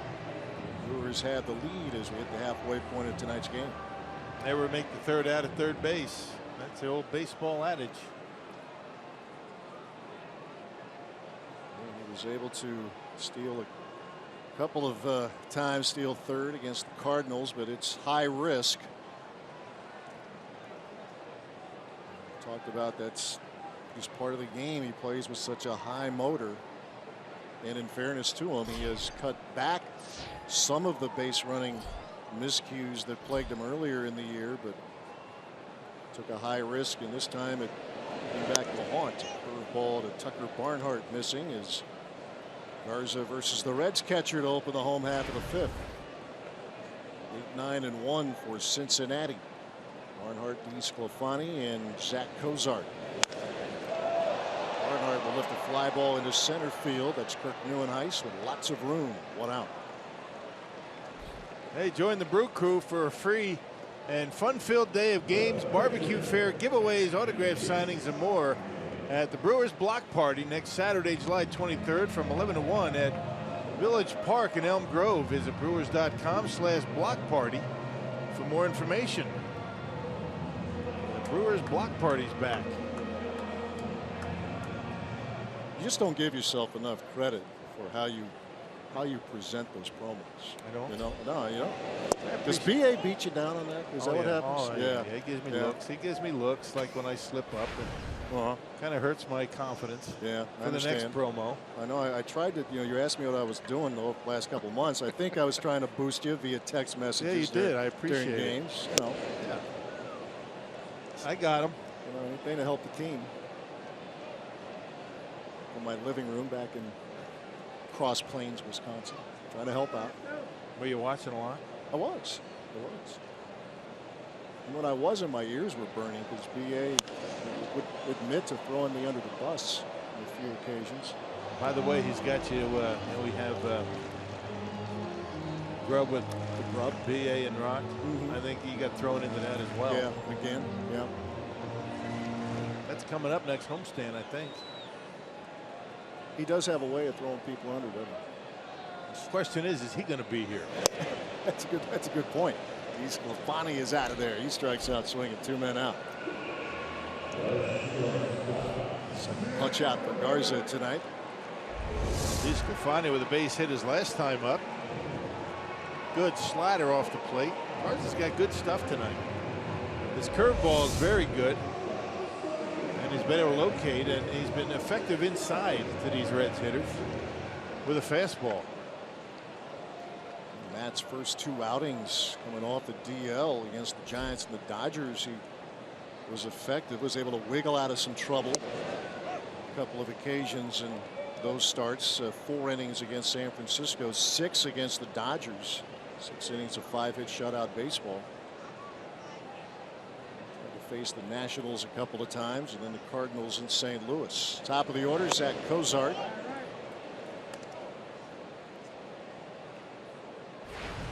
Cozart with a single to right back in the first inning.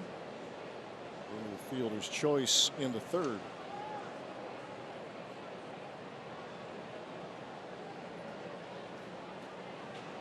Here's the 1-1.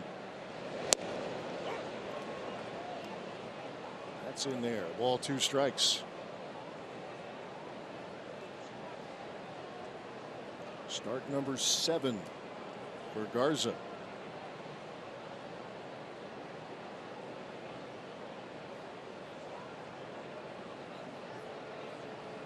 The 1-2. He strikes him out. And a good clean inning for Matt Garza. The Reds retired in order, and we are through 5 in Cincinnati.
Great American Ballpark. Brewers up by a run.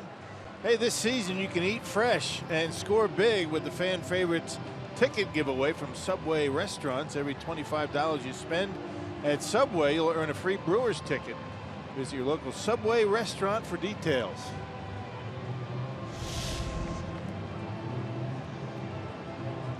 One Milwaukee as we move to the 6th inning. It's pretty good pitching, pretty good defense here tonight. We talked a lot about the run scoring and how this ballpark surrenders a lot of home runs.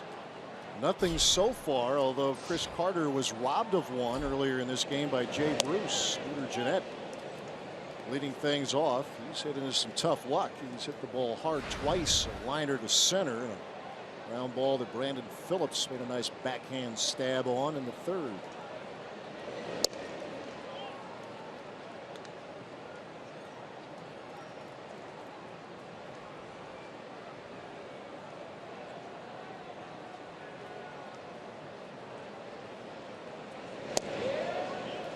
Talk about this season series coming in. They've played 7 times prior to this weekend. The Brewers with an edge. 4 wins to 3 for the Reds. This has been a series split down the middle the last few years. In fact, you go back to 2013. Brewers and Reds have met 64 times, and it's 32 wins aside. Pretty even. Very much so. And Gennett with a drive, right field, and that is out of here. Home run for Scooter Gennett. his 8th of the season. Well, he's hit the ball hard every time up tonight, and finally able to put one where even Jay Bruce can't catch it. About 10 rows back out there in right. He likes it here in Cincinnati. Hit his first ever home run as a big leaguer here at this ballpark. On a 3-1 pitch, DeSclafani gives him one out over the plate, and he knocks it out of here. Well, you were looking for home runs, partner, and you got one. There it is. Scooter Gennett, big fly.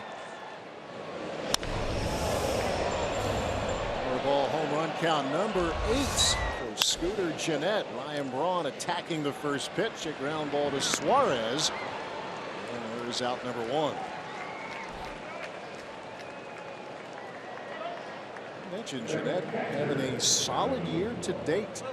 He was hampered with the oblique injury that had him on the disabled list, and they thought at the time it was not a major injury, and fortunately it wasn't. Although when he came back, he's talked about it. Rock, I know you and BA have discussed it. He wasn't entirely healthy, and the offense took a dip, but overall the body of work has been very encouraging for Gennett. Yes, it has, and Craig Counsell has even mentioned the fact that he's been very good defensively this year. He's had some mental breakdowns or some lapses on double plays where he hasn't actually touched the bag when he's had the baseball. That's a couple of reviews have gone against the Brewers because of that, but Counsell's been very pleased with the way Gennett has evolved as a second baseman. Gennett gives his team a 2-run lead with a solo homer in the 6th. 2 strikes and nothing to Jonathan Lucroy. All-star with an RBI single to right in the 1st. Struck out in the 4th. 2-strike pitch. This is inside. Anthony DeSclafani 3-0 at the end of this game. Turned from the disabled list on June 10th. Good control, a 3-1 strikeout to walk ratio. Lucroy trying to check, but he cannot do it, and that's the 2nd out of the inning.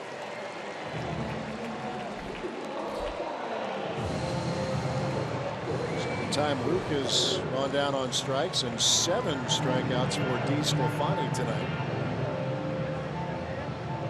And just about every one of them coming on the slider. All of them swinging except one. You got Neuenhuis looking to end the 1st inning. And that was on a fastball. Yeah. There's Chris Carter. That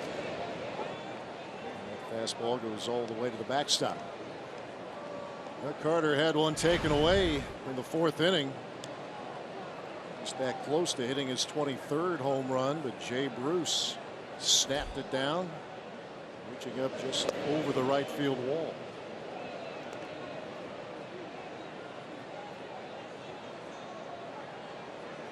Safe for Bruce, who's been known as a good defender. This hasn't been one of his better years, some of the advanced defensive statistics, but with a big time play tonight. Yeah, a lot of different ways you can evaluate defense, right? I mean, range and things like that, route efficiency, and so all those things are very important these days in evaluating players.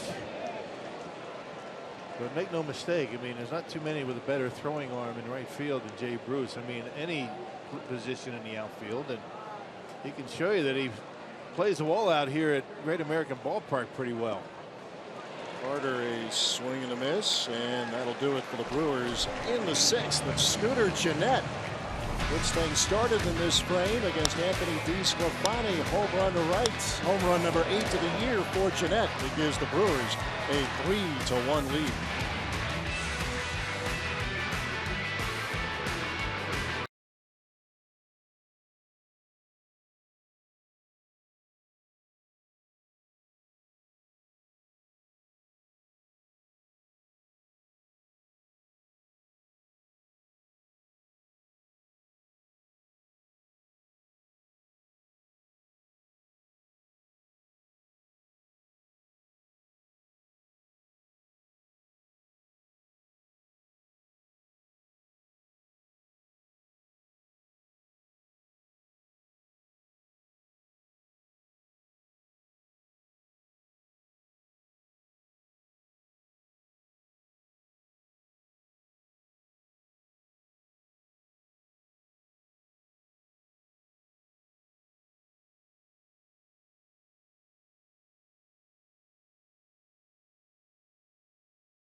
run gives Matt Garza and the Brewers a 3-1 lead here in the 6th in Cincinnati. And you can join Brewers pitcher Matt Garza and his teammates for the Brewers Bowl-a-thon on Sunday, August 14th. Enjoy a silent auction and bowling with Brewers players while raising money for the Maida House, which offers substance abuse treatment services to help women reclaim their lives from the effects of drugs or alcohol. You can sign up today at brewers.com/bowling. All right, Sophia, thanks much. Great to see Matt involved in that. Mostly great work done by this organization and the community. Want to see Matt Garza involved in that event. There's a 2-1 lead now. His first pitch swinging. Hamilton a drive center field. Neuenhuis at the track and allowed outs here in the bottom of the 6th. Yeah, keep him in the air in the middle part of the field, and you're going to get outs most of the time. He does have 3 home runs, but I doubt too many of them are into center field. Good guy to keep off the bases, of course, especially when he's leading off an inning.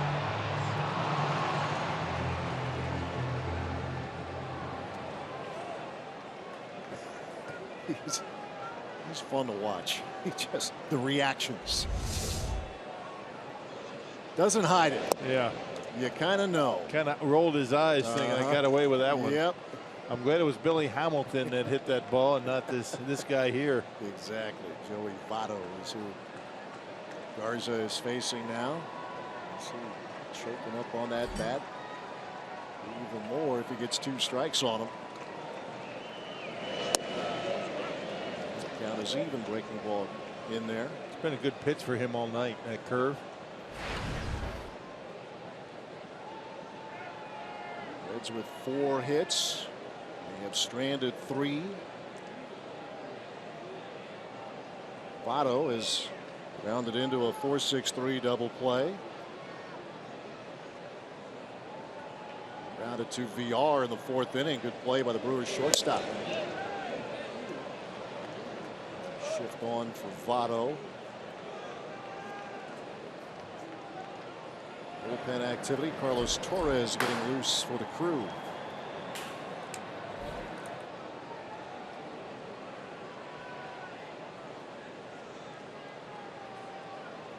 Garza with a look into his catcher, ready to bring the 2-1. Goes the other way. The count is even. Now watch how much he chokes up on that bat. He's going to go up about twice as much as he was before he had 2 strikes. Just trying to put that ball in play. Actually, last time the Brewers were here, he had a home run choking up like that in the left center. See if he does it. He's homered 14 times this season. He's up on that bat a little bit more. He's struck out 88 times so far this season. 2-2 pitch. Fastball missing. You don't see many guys choke up like that. No, you don't. Not anymore. No, back in the old days maybe, but especially a guy that's supposed to be a home run hitter, right?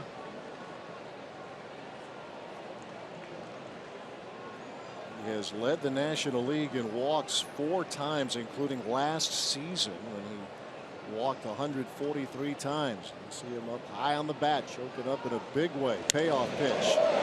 Goes the other way, a base hit. It works, doesn't it?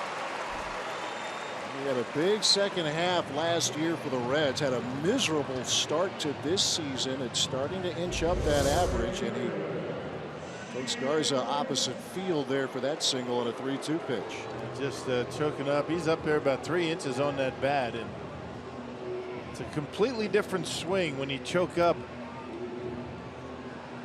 in that bat. I mean the bat weight and the swing weight, when you start your swing is so much different when you choke up like that. You can wait a lot longer. That's what Votto's theory is. You wait longer with 2 strikes. You got to make sure you're swinging at strikes.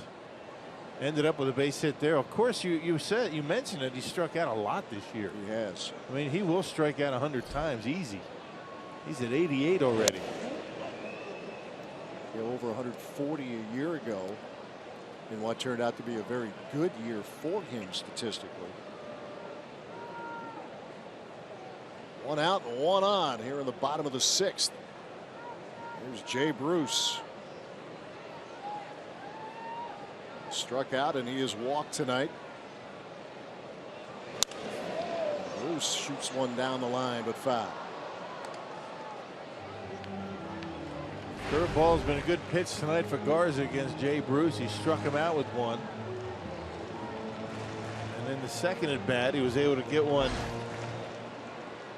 for a strike. He was way out in front of that one as well. Let's see what he does here. Maybe throw that curveball in the dirt here. 2 strikes and nothing to the Reds right fielder.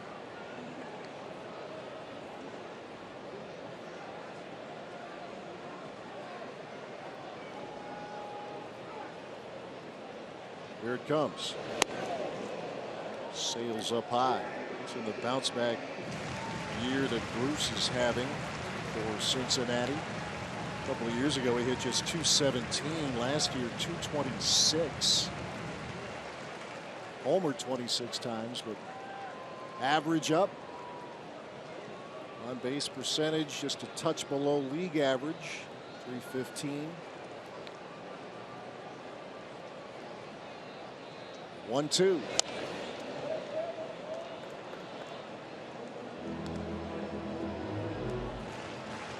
He had a couple of down years, make no mistake, for Bruce. This year an All-Star for the 3rd time. He was an All-Star in 2011 and 2012. It's a stretch of years where he was giving his team 30-plus homers. He was on that pace this season.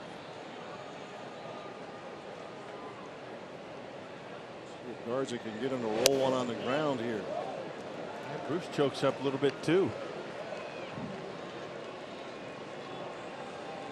Hey, you notice it and you mention it because you don't see guys do it much anymore. Well, it used to be the thing they teach you, right? Growing Yeah. up playing youth baseball. Just a little bit off that knob. 2-2. Roy with a block. Again. Yeah, nice. So difficult. He makes it look so easy. Just so quick on his feet. That's the thing. I mean, he's able to slide over there without jumping up. If you jump up as you slide over, very small chance you're going to be able to keep it close. You see the way he stays low and just shifts over. And he's able to square off that shoulder to keep it close. If you don't square that shoulder up, that ball just going to bounce over toward the dugout. Full count to Bruce with Votto the runner at first.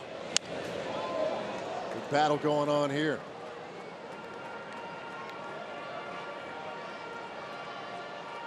Eighth pitch of the at bat coming up. You see the pitch count. It's pretty good here for Garza. It's 76.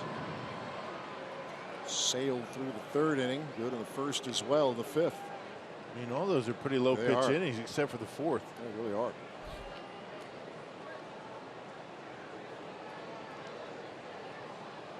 The payoff. We'll need a 9th pitch. Hasn't thrown a curveball in this at bat, but you know what? Jay Bruce is thinking about it. That's why Garza's been able to jam him the last 2 pitches on the inside corner.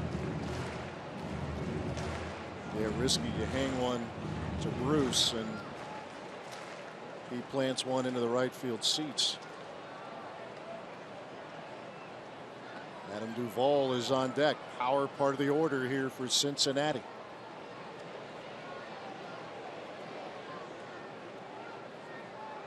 Pitch number 9. And it's ball 4. So a threat here for the Reds. Runners at 1st and 2nd with 1 out.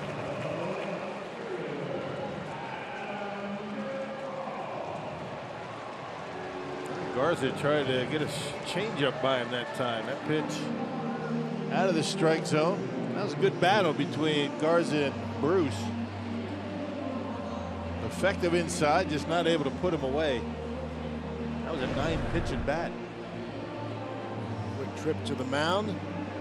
See if Matt can wiggle out of this here with runners at 1st and 2nd. Hamilton led off the inning with a fly ball to the warning track in center. Votto on a full count. Base hit to left, and then Bruce able to work Garza for a walk. And now the power hitting Adam Duvall.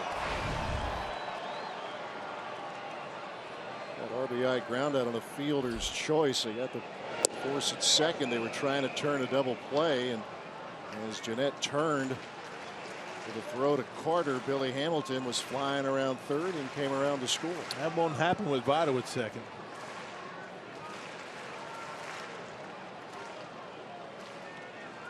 Ground ball here would be very welcome.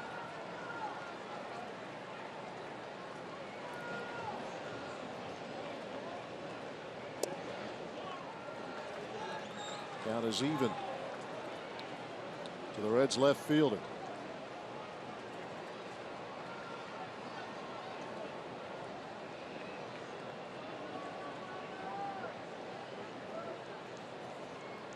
Counsell looking at his starting pitcher. Garza's been good tonight. Duvall this year has grounded into 4 double plays.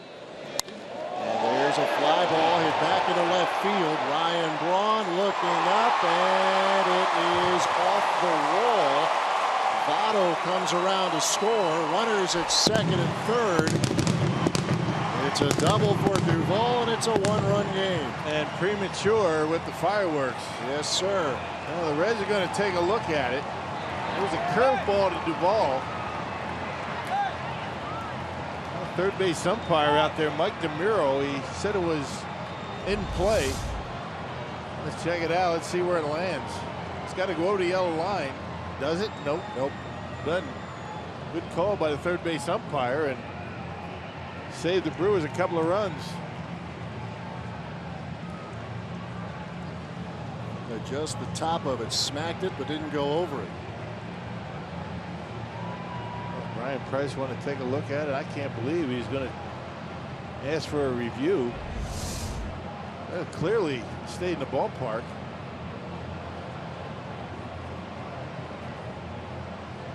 It's an RBI double.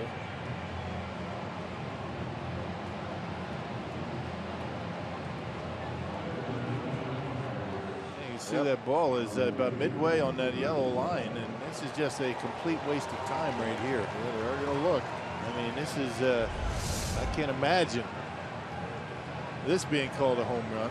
Not sure why they would even look at it.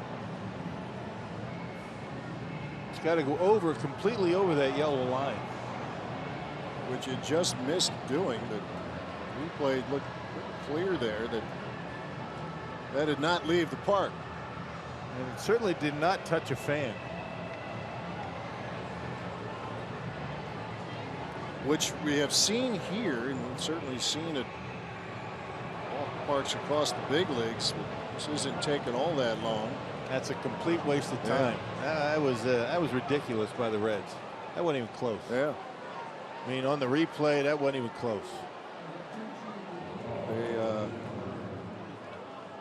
That was, yeah. Boundary calls are always a crew chief review, so the Reds are not going to lose their review. Right.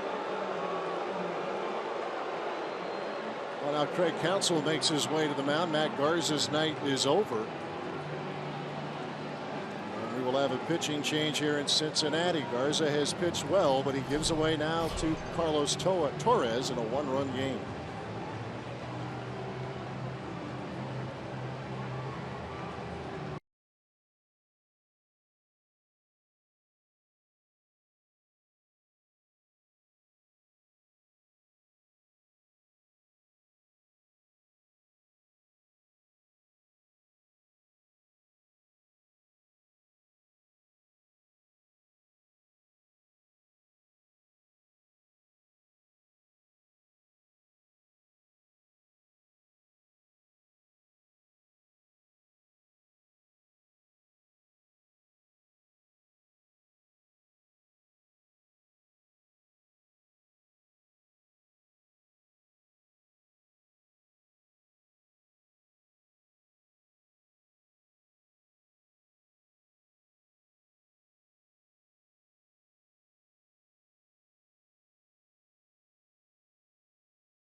on Fox Sports Wisconsin is brought to you by Miller Lite, the original light Pilsner. Cheers, it's Miller time.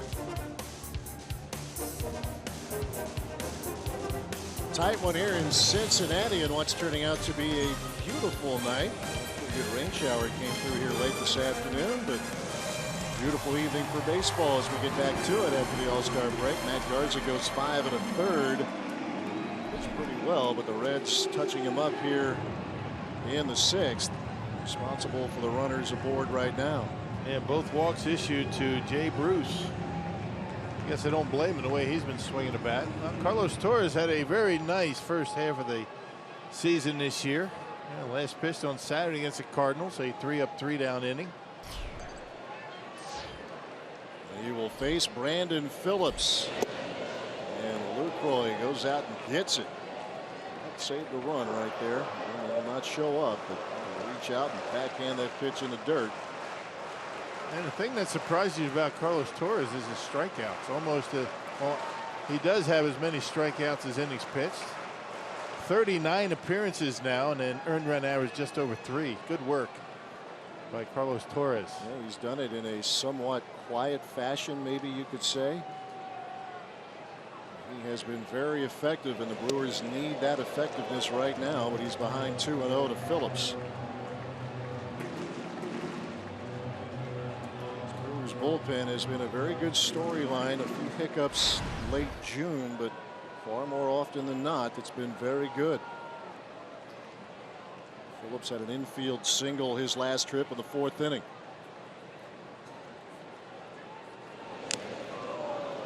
Cut there from Phillips. Went right after him. Looks like he hurt his knee.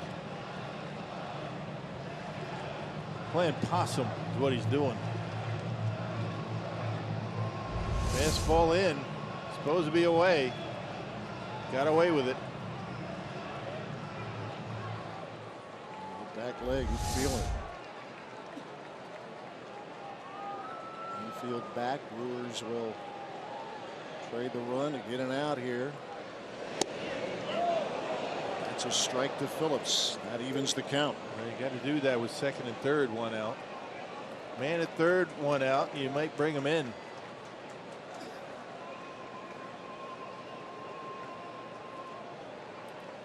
Tight one here in Cincinnati. Opener of a 3-game series.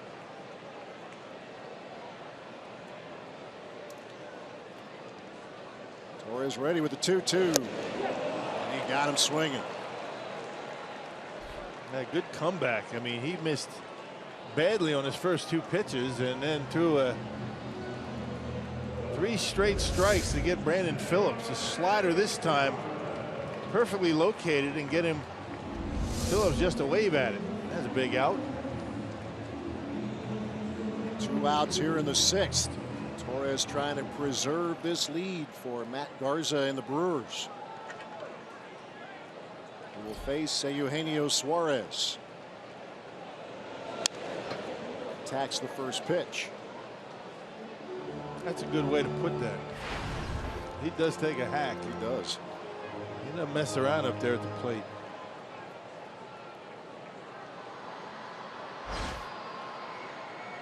Does have some power numbers with 15 homers. He has driven in 40.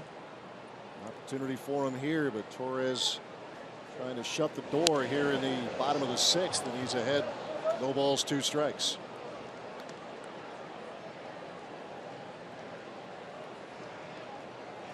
Carlos with that really good cut fastball that he's been able to, get a lot of big outs using, and got Phillips on a cutter. Wouldn't be surprised to see one here. Suarez has twice flied to left.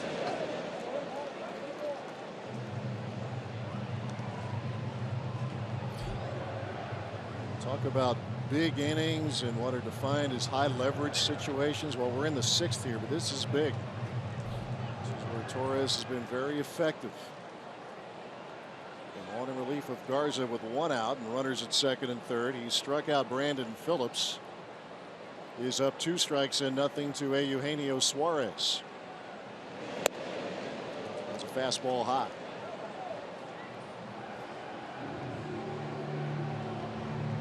Brewers got him just before the season started. With the Mets, most recently, 1-2 pitch. Saw this with Phillips, that back leg on a foul tip. He's favoring it. He was obviously in considerable pain right now. Going back into the clubhouse. Yeah, that last swing didn't look too good that he took.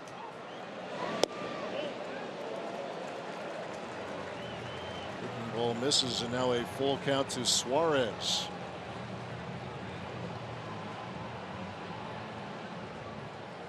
Jay Bruce at third, Adam Duvall at second. Reds with a run across here in the sixth, and an RBI double from Duvall. And that misses away, and the bases are loaded.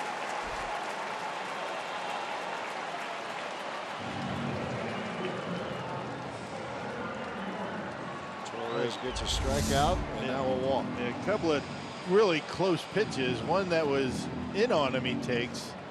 This one away, and Suarez with second and third and 2 outs, very content with a walk. See, Torres thought he had that one, but to mask his emotion there. Thought he caught the corner. Ryan Gorman said no. Here's Tucker Barnhart. Big swing and a miss. Barnhart 0 for 2 here tonight. A liner to short, a fly to center. To a pretty good start though in the month of July, 10 for 25.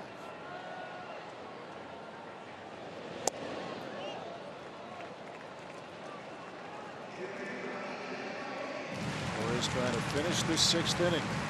Garza went 5 1/3. See the modest numbers for Barnhart with the bases loaded. Break even pitch.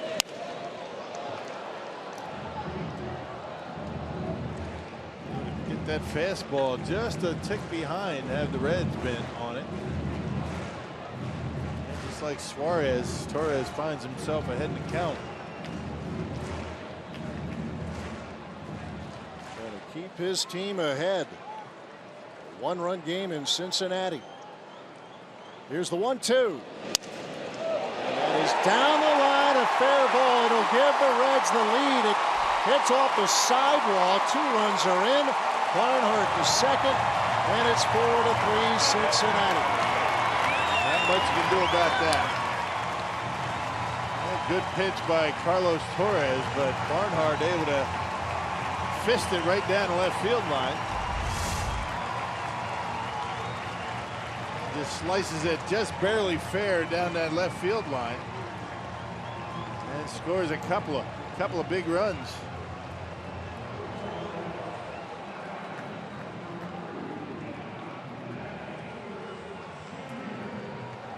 Hitting that wall and giving Ryan Braun, I think by hitting that wall probably saved a run.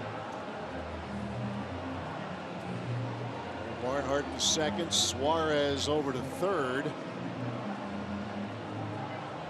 Brian Price will go to his bench. Ivan De Jesus. Bench hit for Anthony DeSclafani, whose night ends after 6 innings. De Jesus, a foul ball. 29-year-old from Puerto Rico. Signed with the Reds back in November of 2014.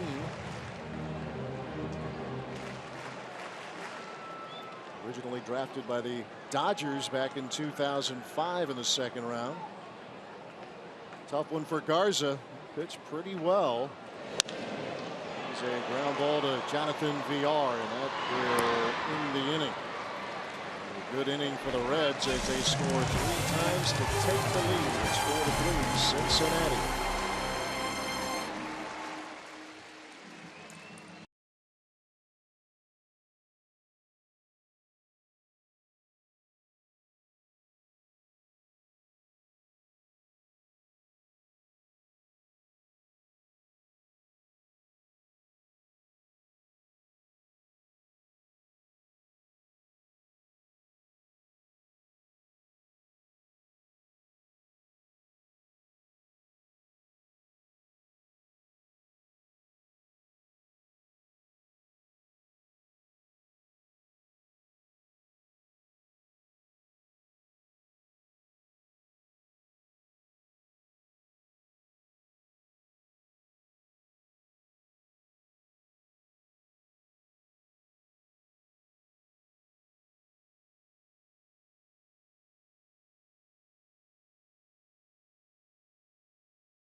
Brewers moving to the 7th here at Great American Ballpark. Hey, tomorrow MLB on FS1 is back. Big time doubleheader. Starts with Big Papi and the Red Sox battle Carlos Beltran and the Yankees, and then Miguel Cabrera looks to select the Tigers past that dangerous Royals lineup. Ball starts at 2:30 Central Time on FS1 or watch it live on Fox Sports Go. Couple of changes here for the Reds. Jose Peraza is in at second base. Brandon Phillips has exited. Pain there in that back foot on a swing, and now Raisel Iglesias is on in relief for Cincinnati. Yeah, 12th appearance. 5 of them came as a starter for Iglesias, and he's got a good arm. He's got a lot of different arm angles, and he's got that 266 earned run average, more strikeouts than innings pitched. 5 home runs allowed, and this is a guy that can give you a couple of innings. Good young, hard throwing right-hander. Like him a lot. He's one of those young pitchers who has made the move, at least for now, from the rotation to the bullpen. Kirk Neuenhuis will lead things off here for Milwaukee, looking for his first hit.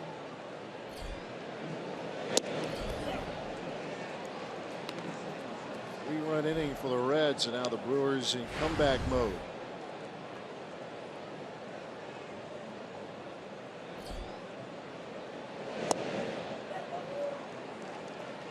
Fastball 95 to 98. He's got an arm angle that he can change from time to time, and he just saw the slider. Another Cuban, yeah, for the Reds. Remember Aroldis Chapman. That's right. Converted shortstop as well. Iglesias. Some big time outings as a starter last year as Neuenhuis unable to check. And that is out number 1 here in the 7th.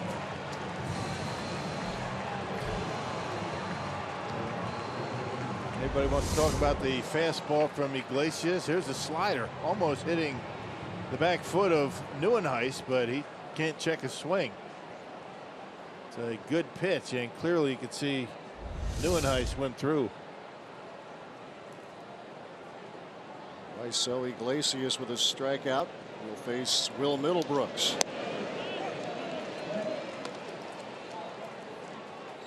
Sliders in there for strike 1. Strikeouts for Middlebrooks in innings 2 and 5 here so far. It's a bouncing ball to third, and Suarez cannot handle it.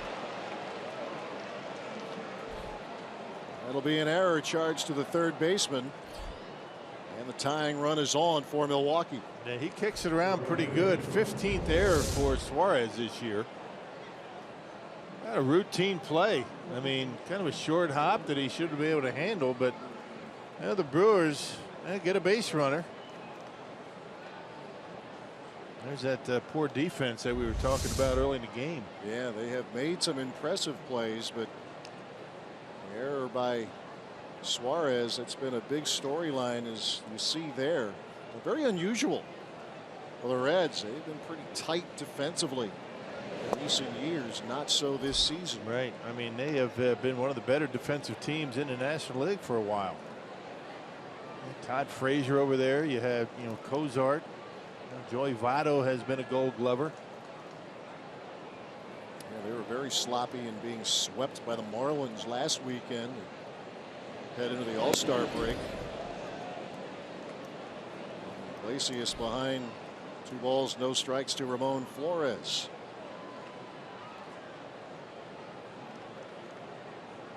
Iglesias making the move, at least for now, to the bullpen, and it might be something that lasts a while. Came off the disabled list the 3rd week of June. Last year he had a stretch of 3 straight starts where he struck out 10+ hitters. Won the job out of spring training in the starting rotation. 2-0 pitch. That missed inside.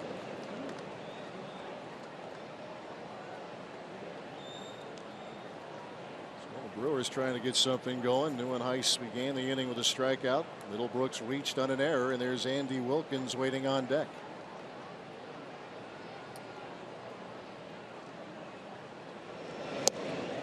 4 pitch walk. So here we go. Runners at first and second with 1 out. Hey, tonight's Tavern of the Game winner, Airport Bar in Stevens Point. If they call the Brewers by 8 o'clock tomorrow morning, they get 40 tickets to a Friday night game in the Miller Lite Beer Pen. This offer courtesy of the Tavern League of Wisconsin and Miller Lite Airport Bar. Airport Bar. You know, during my break, I thought it was important to maybe check out some of the Tavern of the Game.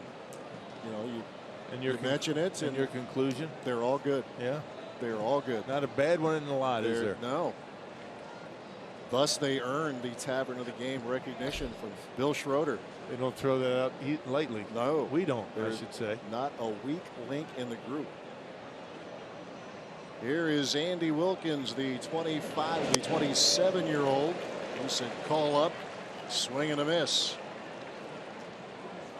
Former Arkansas Razorback.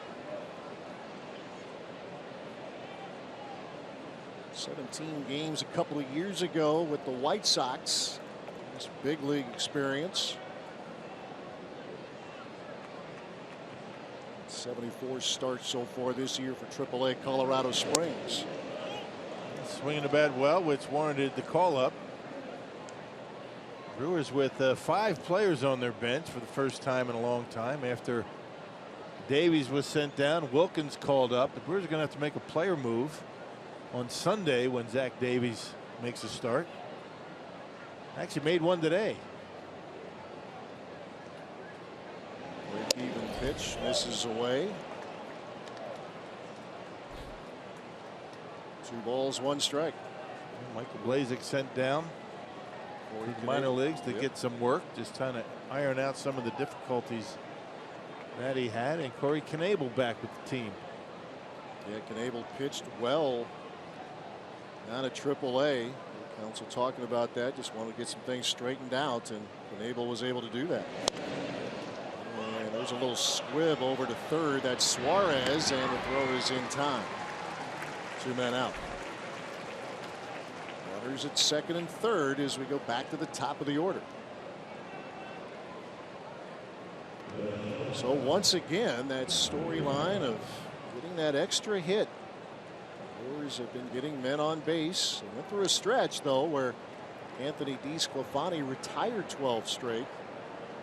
We talk big picture about this this Brewers ball club. When they get that big hit, that big 2-out hit, well, here's a chance. That's a pretty good pitch, though, by Iglesias. He took something off. I think it might have been a changeup on a fastball count, a 2-1 pitch.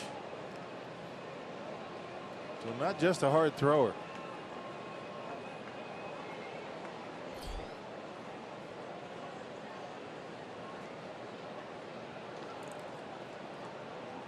Here's VR.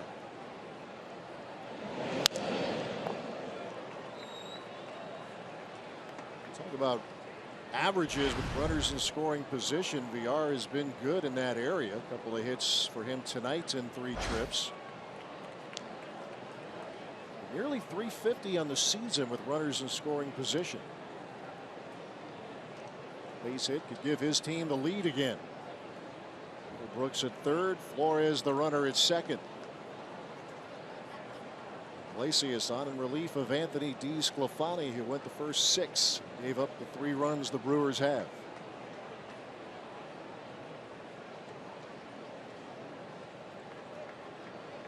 Oh, 1 pitch. That is popped up. Suarez calls for it. An opportunity missed for Milwaukee in the 7th. Strand a pair. It's 4-3 Cincinnati.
remains 4-3 Cincinnati, bottom of the 7th inning.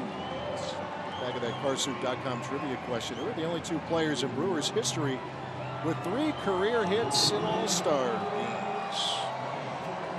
So, Jonathan Lucroy with a base hit on Tuesday night. Ryan Braun in that category as well. Luke is 3 for 3 in All-Star play. 2 doubles. Had 2 doubles in Minnesota. Ronnie had a triple last year. Yeah, as he did in 2012. Had a triple and a double. You guys are all about extra base hits. Yeah, no kidding, huh? As Blaine Boyer takes over here in the 7th. 35th appearance for Boyer. You can see the Brewers bullpen. Those numbers as they come out of the pen have been pretty good.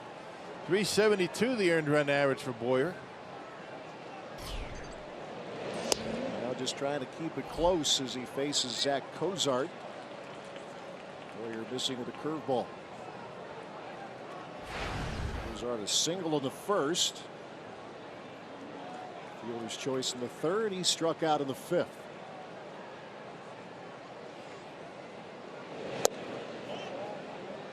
Matt Garza started, went 5 1/3. A bit of a tough luck line. He ends up charged with 4 runs. He left with a 3-2 lead, but the Reds had runners at 2nd and 3rd. Carlos Torres came on. And unfortunately for him and the Brewers, unable to hold the lead. Little tapper right in front of the plate, a fair ball, and that is out number 1. Hey, baseball stayed fair. Lucroy jumps on it before it kicks foul. It's behind home plate, but that doesn't matter. Ends up in front of home plate, and Cozart an easy out, 2 unassisted. Some serious exit velocity there. Yeah. Statcast on that. Yeah. I wonder what they would have put on that. Would it have registered?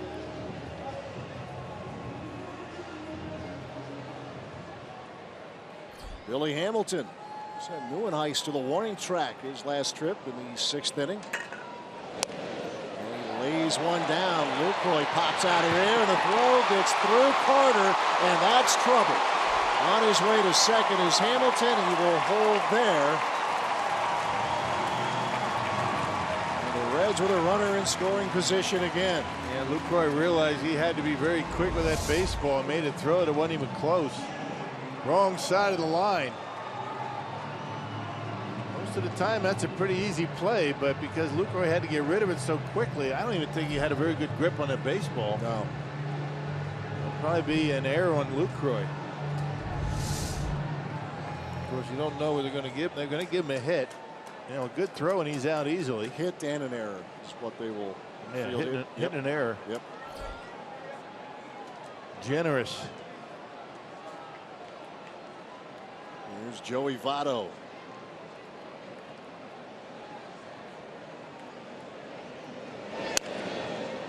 That's a ball that is just foul over at first. Yeah, Reds scored a run in the 4th inning and didn't hit the ball out of the infield until the final out. And started by an infield hit by Billy Hamilton. He came around to score. He was at 2nd. Brewers were trying to turn a double play. It was a tough turn, which they were unable to finish. And Hamilton just blew around 3rd and came in to score. That tied the game in the 4th. Brewers led 3-1 going into the bottom of the 6th, and the Reds scored 3 times. Votto a part of that 6th inning. He singled to left. He was 1 for 3.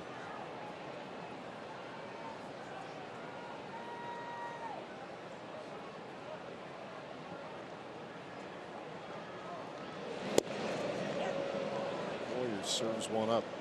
He's ahead 0-2.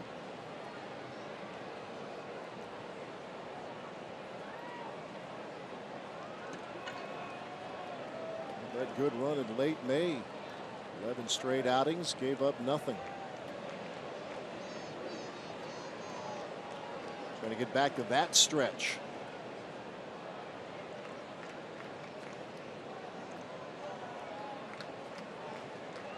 Keeping an eye on Hamilton. Just keeping an eye on him and not really worried too much about picking him off, but sure he just doesn't, get off the bases without fear of, a pickoff throw. Just keep him close. There's 22 stolen bases on the year.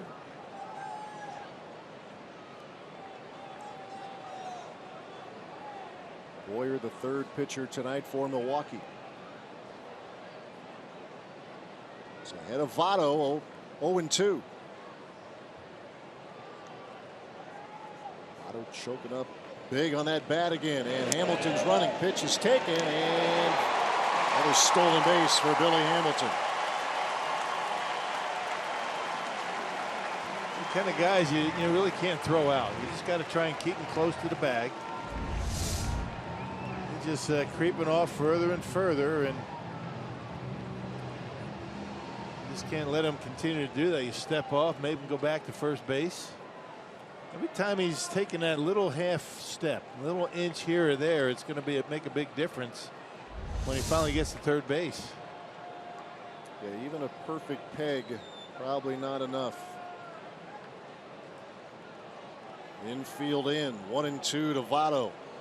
Singled to left in the sixth. It's on a 3-2 pitch from Garza. Now the 1-2 from Boyer.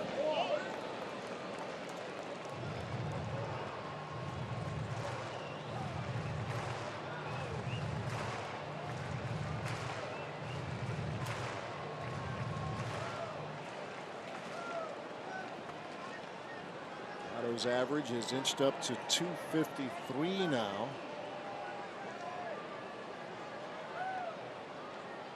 A steep climb after a terrible month of April for him.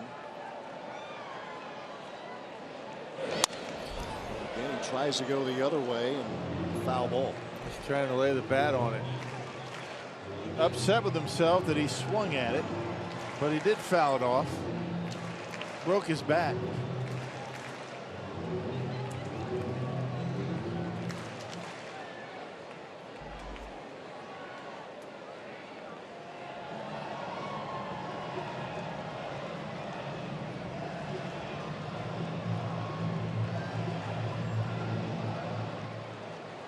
The 32-year-old now, four-time All-Star, most recently 3 years ago. In the middle of that monster 10-year contract that takes him to 2023. 2-2.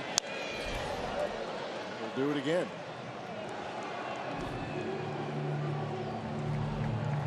Break another one. Just saying, hey Jay, let me have your bat.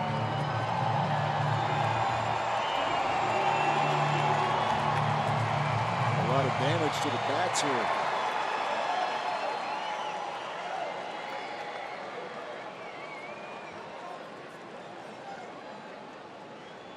And as always, with 2 strikes, he is up high on that bat.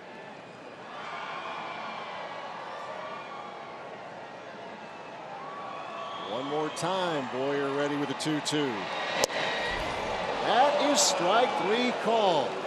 Votto doesn't think so, but that's the 89th time he has struck out this season, and there are 2 men out. Words for home plate umpiring crew chief Brian Gorman. Brian Gorman saying you swung on one about a foot outside. What do you know about the strike zone? That's a good pitch. Got the benefit of the doubt, did Blaine Boyer. I think Brian Gorman just got tired of sitting and watching that at bat. Say, man, you've killed enough bats. I mean, you've been up here 10 minutes now. Do something.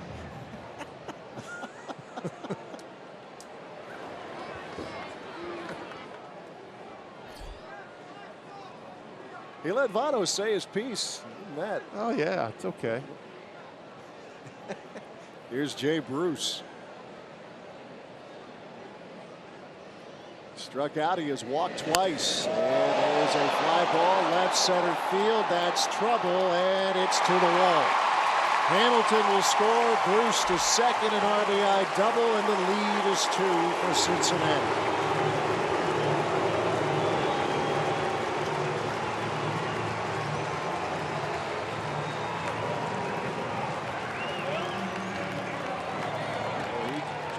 crushes this Brewers team. Yeah, first pitch, a curveball, the pitch that he was having so much trouble with against Matt Garza. This time able to crush it out there into the gap.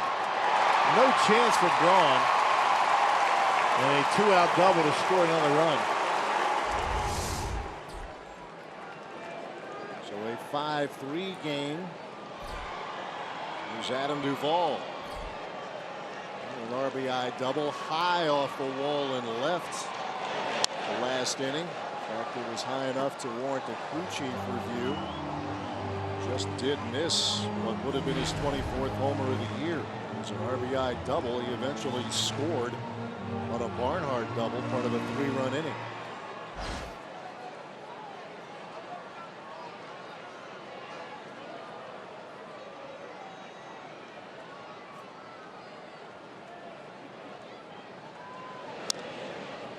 The Brewers bullpen having a tough go of it here. They made a real good pitch to get Joey Votto, a borderline strike call, got him, and then first pitch to Jay Bruce drove in a run.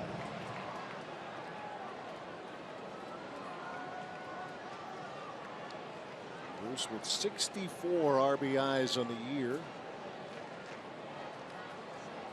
And now 86 in his career against Milwaukee. This is his 125th game against the Crew. 0-2 to Adam Duvall. Fastball inside.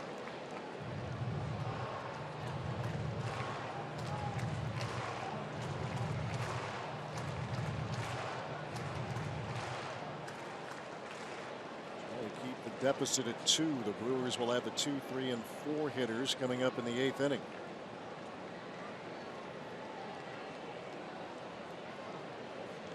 1-2 pitch. Scooped out of there by Lucroy.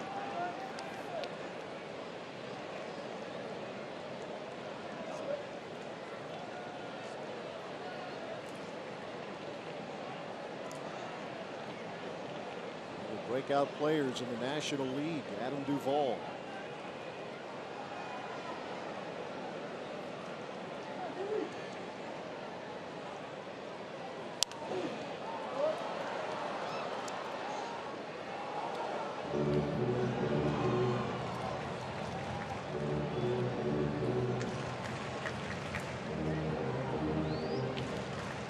Trade last year just before the deadline for Mike Leake. Ended up appearing in 27 games for the Reds last year, did Duvall. But a regular in that lineup this season. 2-2 again. To center field.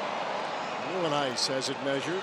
The inning over. The Reds get another run. We are through 7, 5-3 Cincinnati.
Reds lead the Brewers, and Scooter Jeanette will be leading things off. A little flashback with Scooter, who was born in Cincinnati. This is his first big league homer.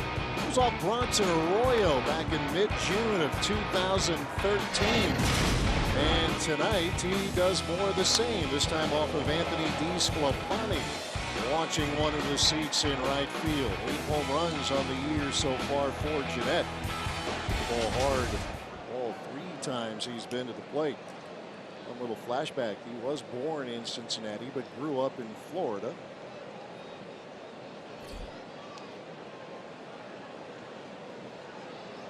He's homered again in this ballpark tonight. He will face Raisel Iglesias for his second inning of work. Not often this point in the ball game that you see a reliever go multiple innings, right? I mean, with a lead. But the thing about this young man, he can pitch.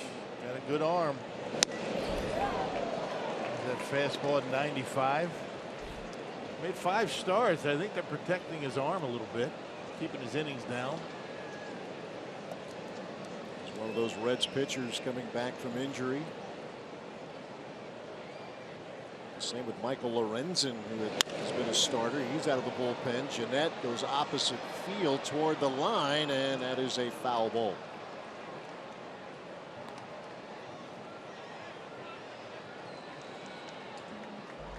The Brewers, one thing they were able to do, especially here in the wins in the first series in Cincinnati in early May, was do some work against that Reds bullpen, which was really a disaster. It has been for most of this season. However, in the month of July, it has been considerably better, in no small part because of what Iglesias can give them. Brewers had a threat against him in the 7th inning, but Iglesias was able to turn him back. Tony Cingrani, the only left-hander down in the bullpen, doing a pretty good job closing out games. He's got 10 saves. The closer situation was a mess for the Cincinnati Reds for a couple of months. Yeah, it really was. I mean, it really is hard to replace a guy like Chapman, but they really did have a difficult time. Be interesting to see moving forward if Iglesias perhaps isn't in that closer's role at some point. Be more interesting to see the Brewers do a little damage against him here in the 8th inning, down a couple of runs.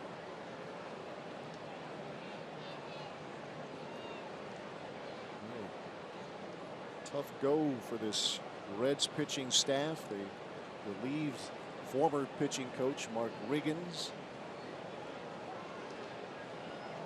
Mac Jenkins handling the role now for the bullpen, and Ted Power, a former big league pitcher in this Reds organization, comes up from Louisville, joined the staff as Jeanette with a base hit to left. So a good start for the Crew here in the 8th. Yeah, bringing that tying run to the plate. Jeanette having a nice night at the plate tonight. He's hit the ball in the nose all 4 times.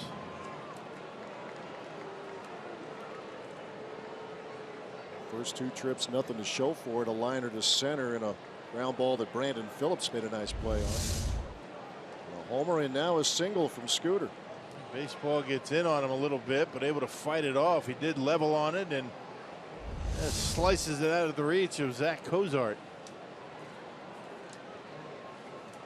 Now Ryan Braun, 32 career homers against the Reds, 19 in this ballpark.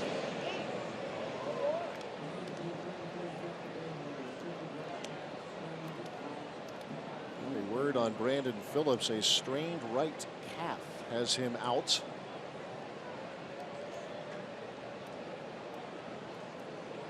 Jose Peraza in at second now for the Reds. Was actually on last inning as well. Braun with a chopper, and it's to Peraza. No play at second. There's out number 1.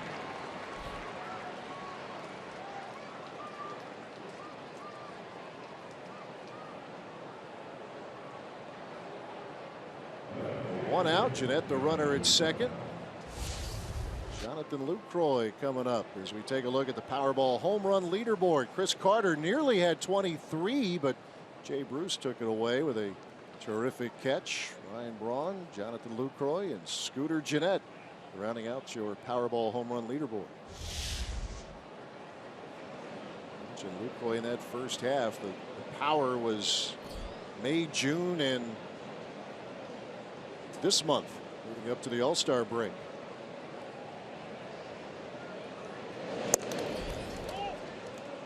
Jonathan tonight an RBI single that opened the scoring in the first inning. He drove in Jonathan Villar. Struck out in the 5th, likewise in the 6th, or rather struck out in the 4th as well as the 6th.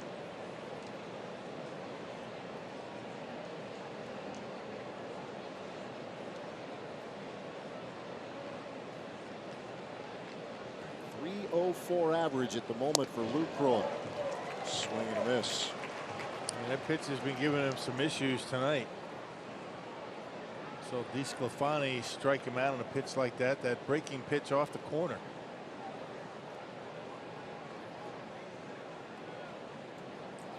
Count is even to Lucroy. Brewers with 7 hits in this game. Stranded 4, including 2 in the 7th.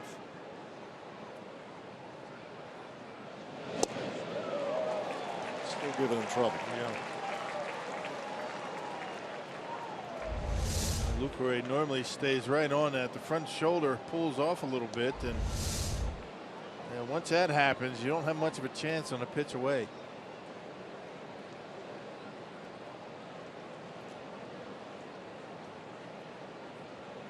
Raisel Iglesias in relief of Anthony DeSclafani.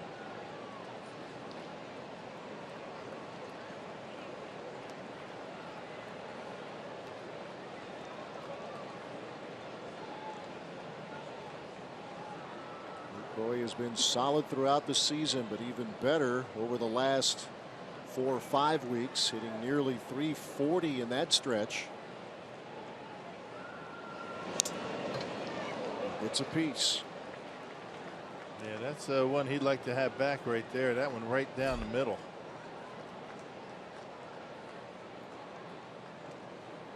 And the mistakes are the ones you have to take advantage of. Not too many guys get base hits on good pitches.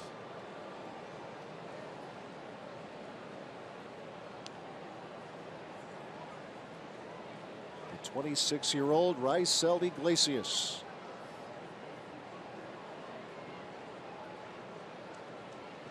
Here's the 1-2. Scoots him back.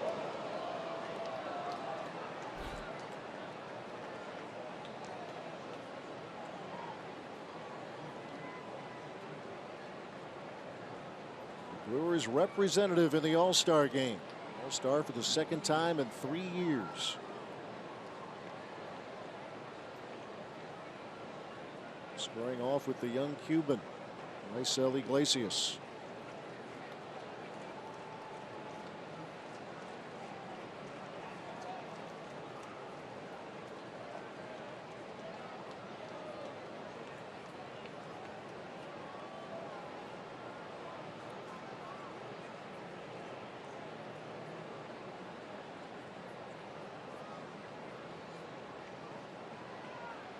Again, the 2-2.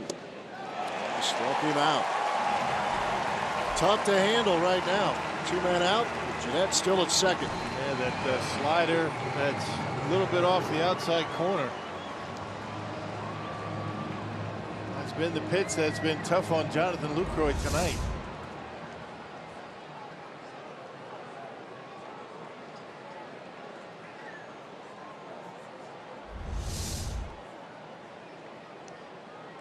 Another chance here. See if Carter can deliver against Iglesias with 2 outs and a runner in scoring position. Carter hitless in 3 trips. Sticking with that slider but missing. A couple of fly balls from Carter, including one deep to right field that Bruce took a home run away from. Chris back in the 4th inning. Carter struck out in the 6th.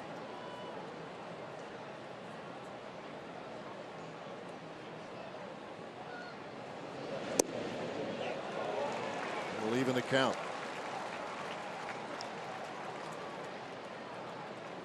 Much different looking Cincinnati bullpen we saw when the Crew first came here in May. At least this guy anyway. Yeah.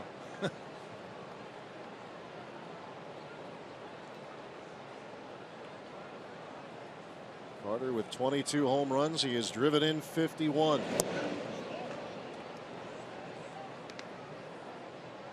See Iglesias just working him downstairs. Looking for a mistake is Chris Carter. Iglesias made one mistake to Lucroy. He fouled it off.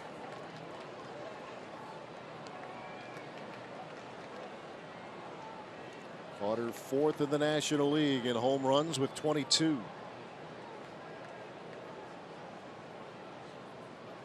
2-1 pitch.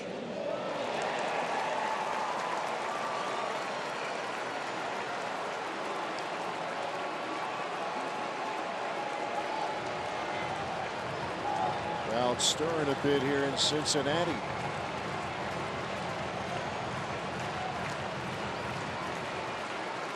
Two balls, two strikes. Iglesias against Chris Carter. He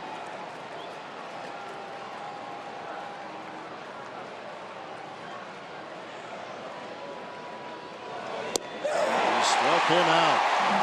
Back-to-back strikeouts, stranding Jeanette at second.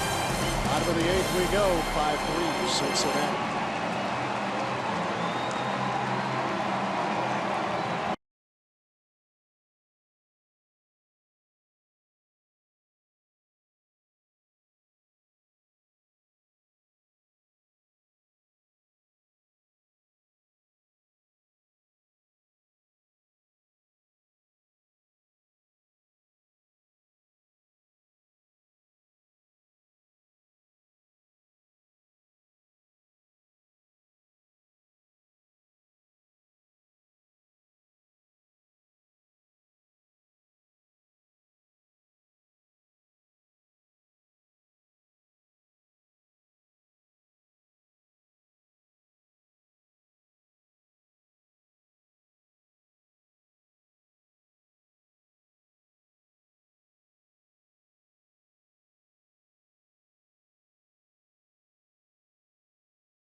Look forward to that Brewers Live post game. Get a little sneak peek into that Hall of Fame tour from Craig Counshaw, as well as a recap of this game. Well, we mentioned it earlier. Corey Knebel brought back up to the big club, and Craig Counsell getting him right back in there tonight as he is on the mound here for the Crew in the eighth. It just wasn't real sharp coming off the disabled list, and he got sent down. He did what he had to do, and now he's back. He looked pretty good down in the minor leagues, and Craig Counsell feeling as though he's ready to contribute out in that Brewers bullpen. He was facing Jose Peraza, a very promising young player in this Reds system. Those feel that he is best suited to play second base, but that's Phillips' spot. But they're just finding any place to get him in there. As part of that three-team trade with the Dodgers and White Sox that, among other things, sent Todd Frazier to Chicago. Ball, two strikes to Peraza.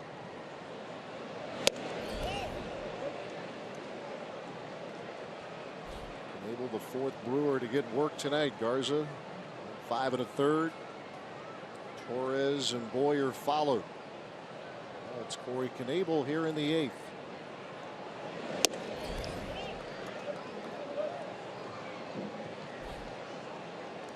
Full count to the leadoff man. Yeah, 11 games for Corey Knebel and a 132 earned run average, 14 strikeouts and 13 and 2/3 innings.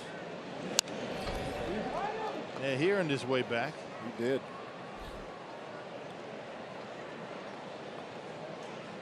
A couple of stints with the big club last year as part of that Yovani Gallardo trade. So it brought him to the Brewers organization. He struck him out. Here's out number 1. Talk about Knebel's return to the big club. Let's get more on that as we send it down to Sophia. Well, talking to Corey Knebel before the game, he was coming off of the disabled list with that oblique injury, and he said he didn't feel like he came back too quick, but he admitted that maybe he was just trying to overdo things, and so he assumed that he came back in midseason form. So he said, I just needed to get some innings, and he really feels good about the work that he got in Colorado Springs, just working through some things mechanically, getting his rhythm back. Had very good reports from his time there. Earns the right to come back, and so far so good. A strikeout of Peraza, and now he faces Eugenio Suarez. And the Brewers are hoping that Michael Blazek will be able to benefit the same way that Knebel did down in the minor leagues. Yeah, Blazek had been very, very good for the Brewers most of the way, but things turned the wrong way for Michael. Yeah, after he came off the disabled list, he just wasn't right. Suarez, a foul ball. Knebel's bringing it. And you see, he is 95 and better 10 times already this 8th inning. Strikeout of Peraza. He's up 1-2 on Suarez. Again at 96. Get you that. He gets you that good curveball. First rounder back in 2013. Knebel's introduction. Originally drafted 3 years ago. 1-2 pitch. And that is strike 3 as Suarez cannot check it, and there are 2 men out of the 8th. There's that curveball you were talking about. Hey, keep up with the crew wherever you are with MLB.com at bat, the official app of the Milwaukee Brewers, featuring live broadcasts, scoring updates, breaking news, and more. Download At Bat today, free for your smartphone or tablet. Back-to-back strikeouts for Corey Knebel.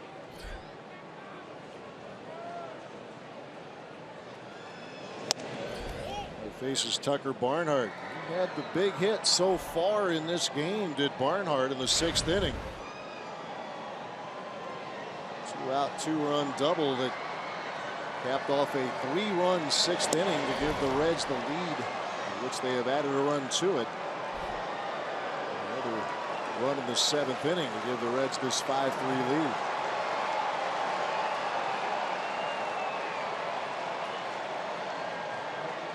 One pitch. Middlebrooks diving, can't get it, but VR is there, and that works. 5-6-3 on the putout. So Knebel sets him down in order. Back-to-back strikeouts, and then Middlebrooks with a nice deflection, just like he intended to VR. 1-run game. We move to the 9th.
Wisconsin, presented by Potawatomi Hotel and Casino. Spend the nights with luxury. We go to the 9th inning, a 2-run game, 5-3 Cincinnati leading Milwaukee. We check out what's on tap, presented by Miller Lite. Jimmy Nelson, it's the call for the Crew. John Lamb for the Reds. Our coverage starts at 5:30 right here on Fox Sports Wisconsin. See if Jimmy can get things back in order. Tony Cingrani, the new closer, or fairly new closer, on the mound now for Cincinnati. Yeah, you can see he's blown 5 saves, 10 out of 15, but he has converted his last 5 save chances at 7 of his last 8. And the only left-hander down in that bullpen for Cincinnati, as the bottom half of the Brewers batting order. We'll begin with a pinch hitter is Jake Elmore. Slide in there. Called up on June 28th, and see what he has done in a pinch hitting role for the Crew. Top of the 9th we go. 3-run 6th has been the difference to this point.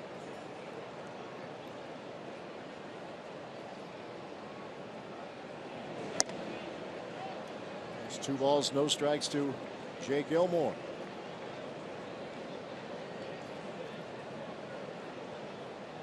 Middlebrooks and Flores will follow.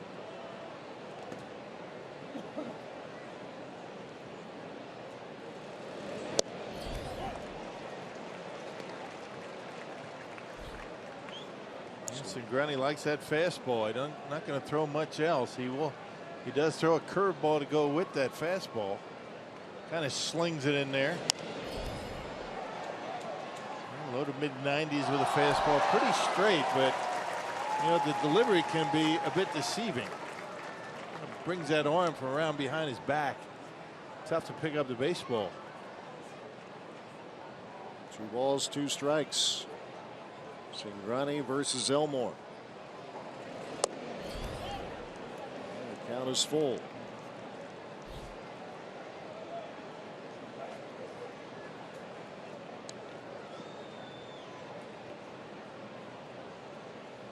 Trying to see if they can get a couple aboard and get something started here as Elmore goes the other way, and that will be just foul down the line and right.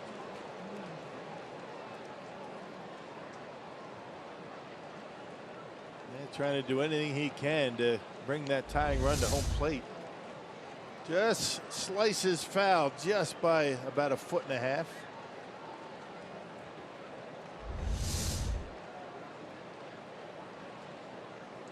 3-2 to Elmore. 29-year-old, the former Arizona State Sun Devil, against Tony Cingrani. Starter to reliever for this Reds team, and ball 4. Elmore reaches on a walk to begin the 9th inning. And there's your tying run coming up. Right, nothing ever good happens when you walk the leadoff hitter in a save situation. See if the Brewers can capitalize.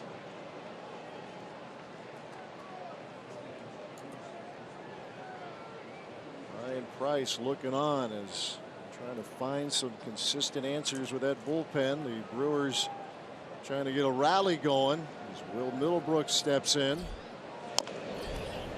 Fouls that one hard right off his foot.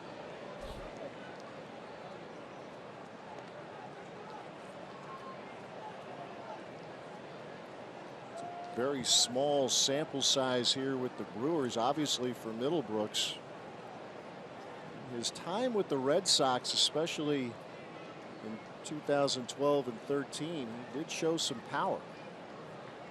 Clearly showed it in Colorado Springs with 3 grand slams.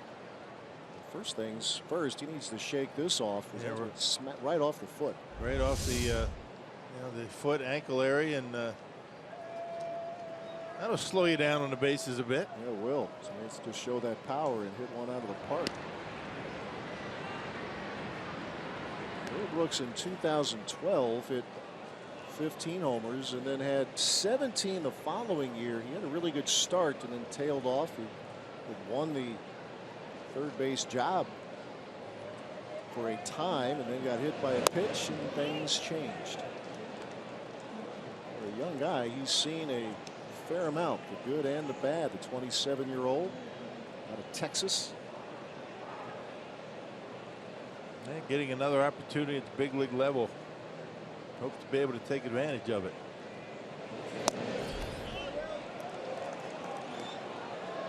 Two balls, one strike. Brewers trying to make Cingrani work here in the ninth inning.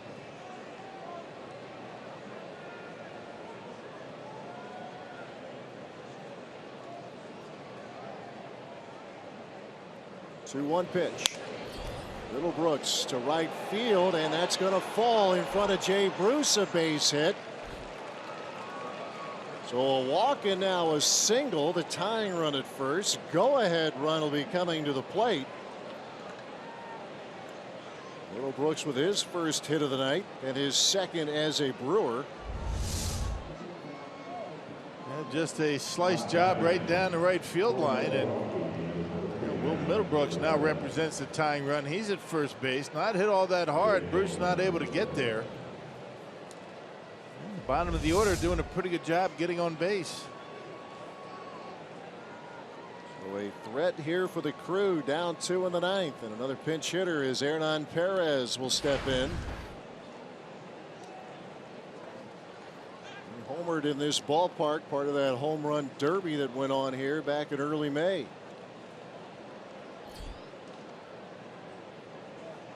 Big chance here for the Crew. First pitch swinging, a base hit to right for Perez. Here comes Elmore.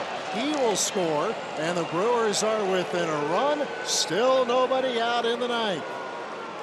Well, pinch hitter is getting his job done here tonight. Elmore with a walk. Now Hernan Perez, a little flare just out of the reach of Peraza at second. Eats him up inside, but ends up pretty well. Dumps it into right, and now the tying run at second base with nobody out. And Brewers emptying out their bench here in the ninth inning, and it's paying off. It's not how you hit it, it's where you hit it. Absolutely. Elmore scoots around to pull the Crew to within a run. Pinch hit parade will be continuing for Craig Counsell's team as he sends Yadiel Rivera to the plate. Probably dropping down a bunt. Yeah. There's at first and second. Little Brooks at second. Perez at first. And Rivera bunted. It's a good one. Cingrani, a nice play to retire Rivera. Man, good bunt.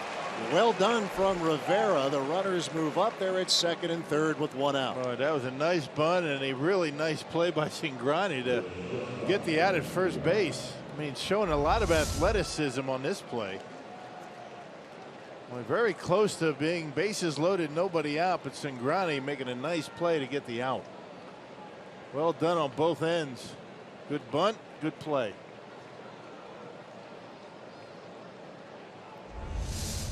So here we go again. Runners in scoring position, one out in the ninth. Jonathan Villar. That big knock 1 week ago at Miller Park. Beat the Cardinals.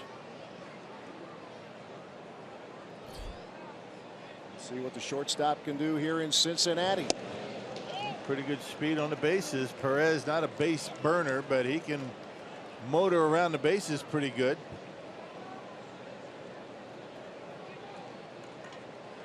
Represents the go-ahead run.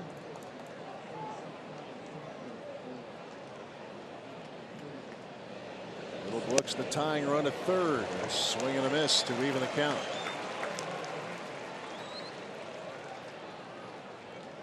There you see Villar pretty steady either way. He's handled left-handed pitching quite well.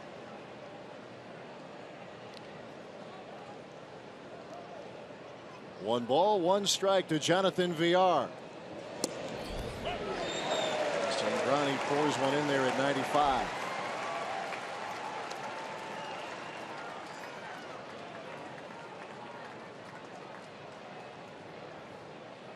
Ronnie a few years ago was a starter. That changed last year. He had but one start.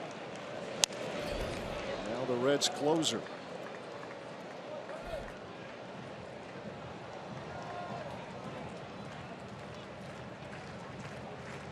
Leadoff walk to Jake Elmore. Middlebrooks a single. Perez a single. Rivera a sacrifice bunt. As the Brewers in position to tie or take the lead here in the ninth. The 1-2. Sails up there. Nice play by Tucker Barnhart. Yeah, when you catch those pitches like that, you feel like your arm's going to come out of the socket. 95 and fully stretched out, able to catch it. Big part of his game. Barnhart in the minors, considered the best catcher in the minors a few years ago. VR trying to check it. Did he? Yes. Wolcott, the first base umpire. Count is full to the shortstop.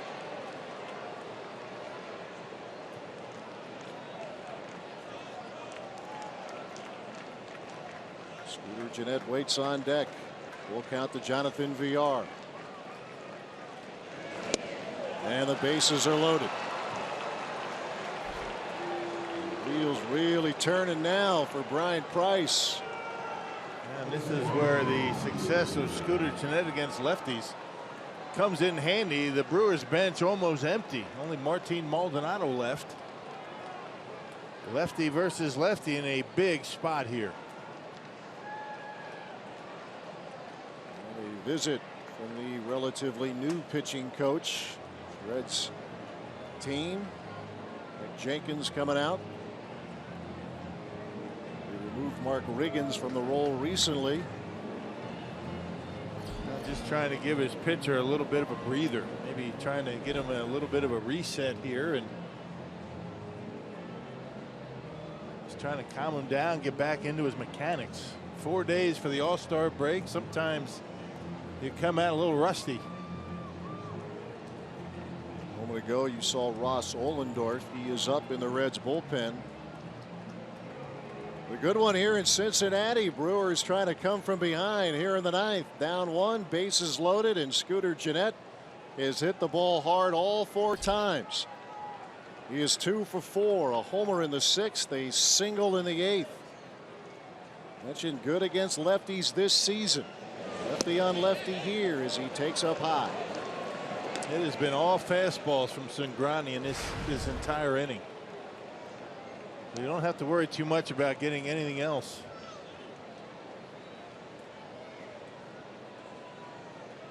Gennett 273 against left-handed pitching this season, even better than that of late. There you see, Not solid bad. numbers. Not bad at all for Scooter. Going on opening day. Took Madison Bumgarner deep. Even better over his last 30 at bats. He has 11 hits in that stretch. A ball is strike with the bases loaded in the ninth. Sends him to the turf.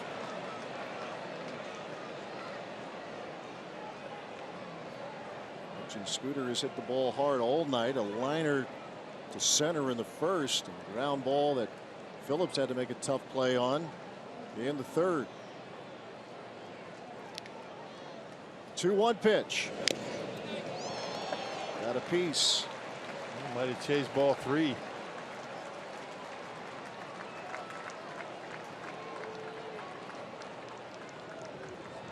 Feeling good, maybe too good there.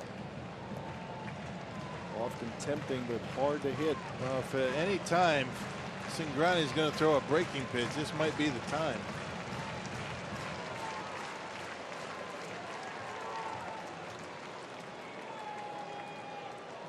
He was a third-round pick of the Reds 5 years ago. Tony Cingrani, 2-2 pitch. Gennett stays alive.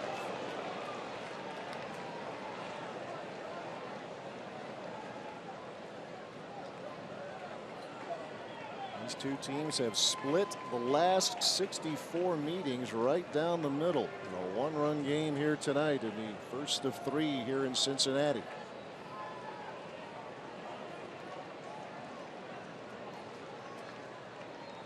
Again, the 2-2. Count is full. Gennett grinding out an at-bat. He's only faced him a couple of times in his career without a hit.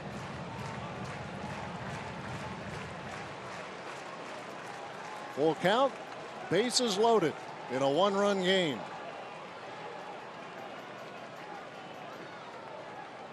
Here it comes. And it's hit in the air, shallow right, lifting into foul territory, and it'll be caught by Suarez, by Peraza, and the runners hold. Little Brooks dancing down the line, but not far. Big out there. 2 outs in the ninth, and it will come down to Ryan Braun. Yeah, good battle by Scooter Gennett, but not able to get it done. That's a borderline strike, too close to take with 2 strikes. Ends up fouling out, and Brian Price is going to go to the bullpen. Interesting move to pull his closer. That's exactly what he's going to do. So it'll be Ohlendorf versus Braun. Bases loaded. One-run game in Cincinnati. Stick around.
Tony Cingrani, the closer, has been pulled with the bases loaded and 2 men out, as Cingrani will be giving way to Ross Ohlendorf. They'll go right-hander versus right-hander. Ohlendorf against Braun. Well, Ohlendorf last pitch Sunday, last game before the All-Star break. Picked up a loss. A third of an inning. Actually didn't pick up a loss. He pitched in a loss. 40th appearance for Ohlendorf and a 407 earned run average. Got Ryan Braun to deal with the bases loaded. Braun is 5 for 20 against Ohlendorf in his career. Braun with a base hit in the first. That's what he has done tonight. Loaded here in the ninth. One of the terrific clutch players the Brewers have had. Ohlendorf does have a save this year. 1-0 to Braun.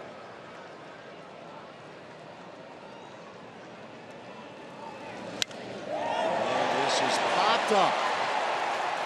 Calling for it is Cozart, and that will end the game.